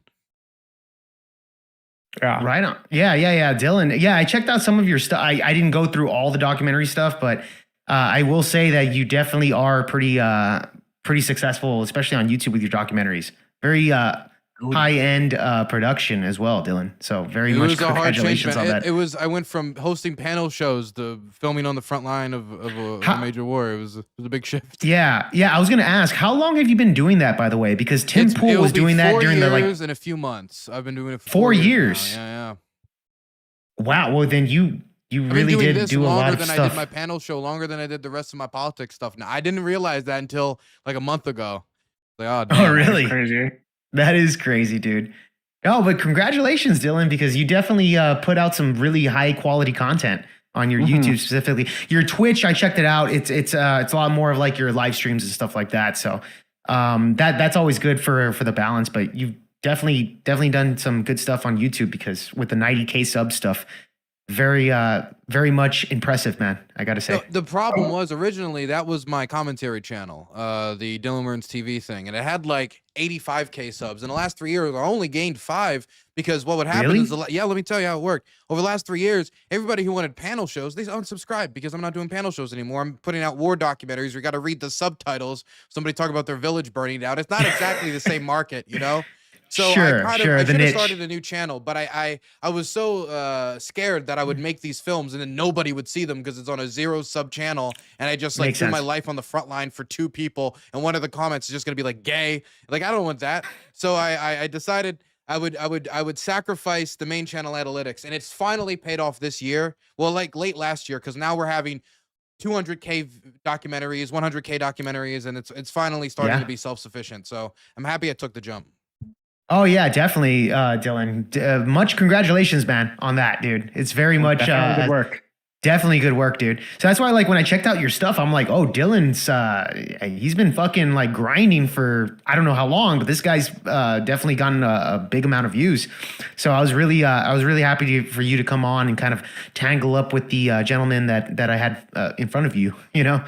So very much on that. And by the way, Rinyal, just also wanted to thank you for jumping on, you know, randomly. Tyler, thank you for coming by. Tyler's a good friend of mine. We always have shows weekly here on Project VOPA with me and him. And by the way, Tyler is a liberal, quote unquote liberal, when it comes to some particular situations, but then also he's right wing. So I like the guy. I get along with him. We don't agree on Israel. He's a Zionist. I am an anti-Zionist. But nevertheless, yeah, we do have a relationship there. But and then Teriak's me and him have been friends for the past like probably 2 years since I first started streaming. Like this guy was the first one to kind of come into the chat with me. So so it's been a long history here, guys. With that being said, we're gonna send you off to Tyler's Average Debate Enjoyer if you guys want to do the after party over there. Dylan, thank you so much. Rinyal, thank you as well. And Teriak, of course, thank you. And with that being said, nice to meet everybody. Yeah, nice to meet you guys. That being said, God bless, and hope to see you guys soon. All right, there you go. Thanks so much, guys. Awesome. Dylan? See you later. Yeah, see you later, bro. Woof. Woof. Woof.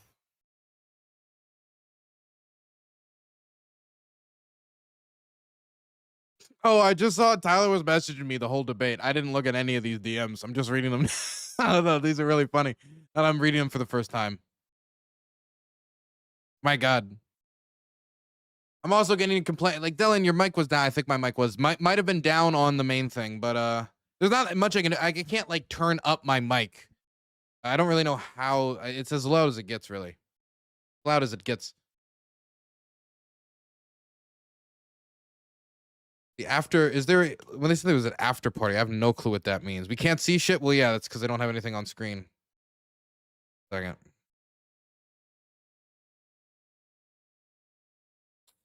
Hello, Queens. Hello, everybody. How's it going? So, I'm heading out Monday. Documentary watch party? No, maybe not. Maybe not.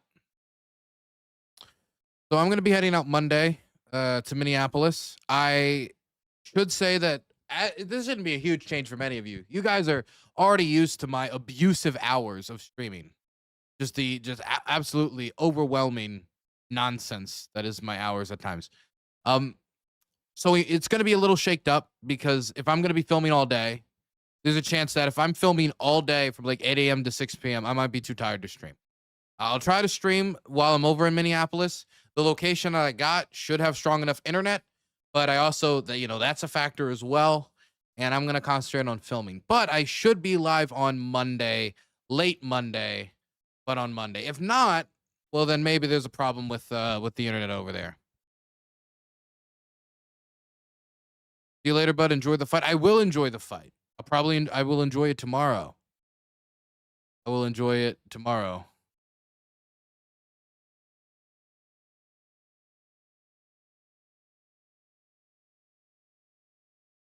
By the way, can I also give a shout out? I mean, he's not here now. I don't know if you hear this, but Rinald, I have a sneaking suspicion that he did better than either of my partners would have done if I got the other people. I'm not trying to throw shade at them, but I'm just saying that for a guy who did this extremely short notice, he was able to engage in a lot of the legalese that I cannot, much better than I expected. And so I think we're able to balance it out differently. I could tell a few times I would talk and he'd be like, God damn it, because he wants the legalese. He wasn't getting the legalese for a bit, but it was good.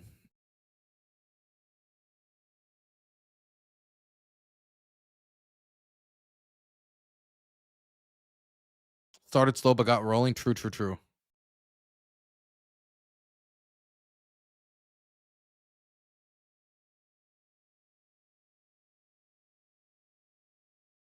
Okay, so there's a few other stories that we're going to cover. I don't think we're going to cover them tonight because I have other things to do. But the stories that we're going to be covering on Monday, we're going to be talking about the Epstein files. I'll gather all of the files of not every single file of any significance, but all the files of major significance. Everything on Bill Gates, everything on Prince Andrew, everything on Donald Trump, including the testimony that, while is not verified, is very interesting. The stuff on Lutnick, Howard Lutnick, who said that he never talked to Epstein after 2005, that Epstein made a comment about massage tables. It creeped out Howard Lutnick and his wife, and then they left, and they never met again. Well, apparently, that was a lie. They actually hung out well after that. So it seems like the whole admin is not too happy about this. But also, we got some stuff on Bill. We got some updates on Bill, too. Point is, we got a lot. This is probably one of the biggest, if not the biggest bombshell of the Epstein files getting dropped. And it's directly disproving a lot of people in the admin who said they had nothing to associate with the Epstein. Nothing whatsoever after everything came out.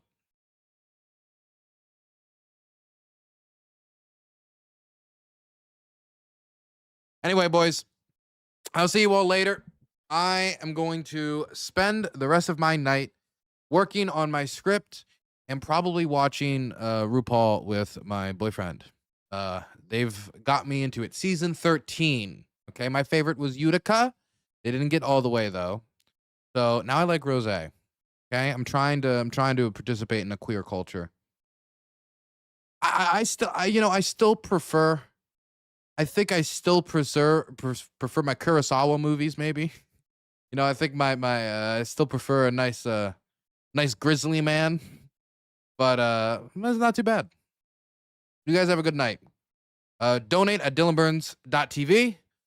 Join Ellsworth, Zirin, and all these other fantastic people.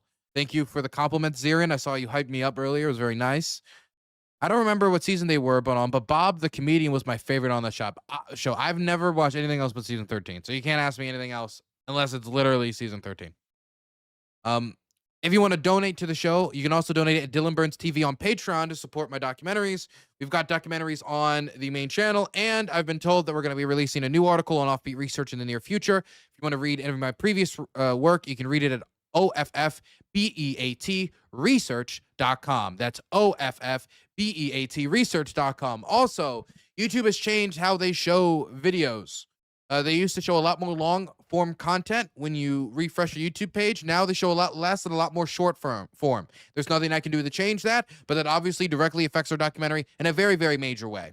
That means it's going to be less likely, even if you're subscribed to my channel, that you're going to get my video piped into your feed if it's long form, and I do a lot of long form content. So if you want to be confident that you will get notified when my stuff goes out there, my documentaries, go to Dylan Burns TV and hit the notification bell. It's there for a reason. If you hit it, you should get notifications when I release new documentaries. I only release a documentary every month or the other. Like every 1 or 2 months we release a documentary. I'm not going to flood your inbox with notifications. Every month it's going to be like, here is my documentary on the front line. If you guys can deal with that, I'd greatly appreciate it. You can also follow me at DylanBurns1776 on Twitter. That's DylanBurns1776. And Dylan Burns TV on Instagram for pictures of the war. Hope you guys go check out my last documentary on Dylan Burns TV. Good night and good luck, everyone. If you need to contact me, DylanBurnsTV@gmail.com. DylanBurnsTV@gmail.com. Good night and good luck. See you all Monday in Minneapolis.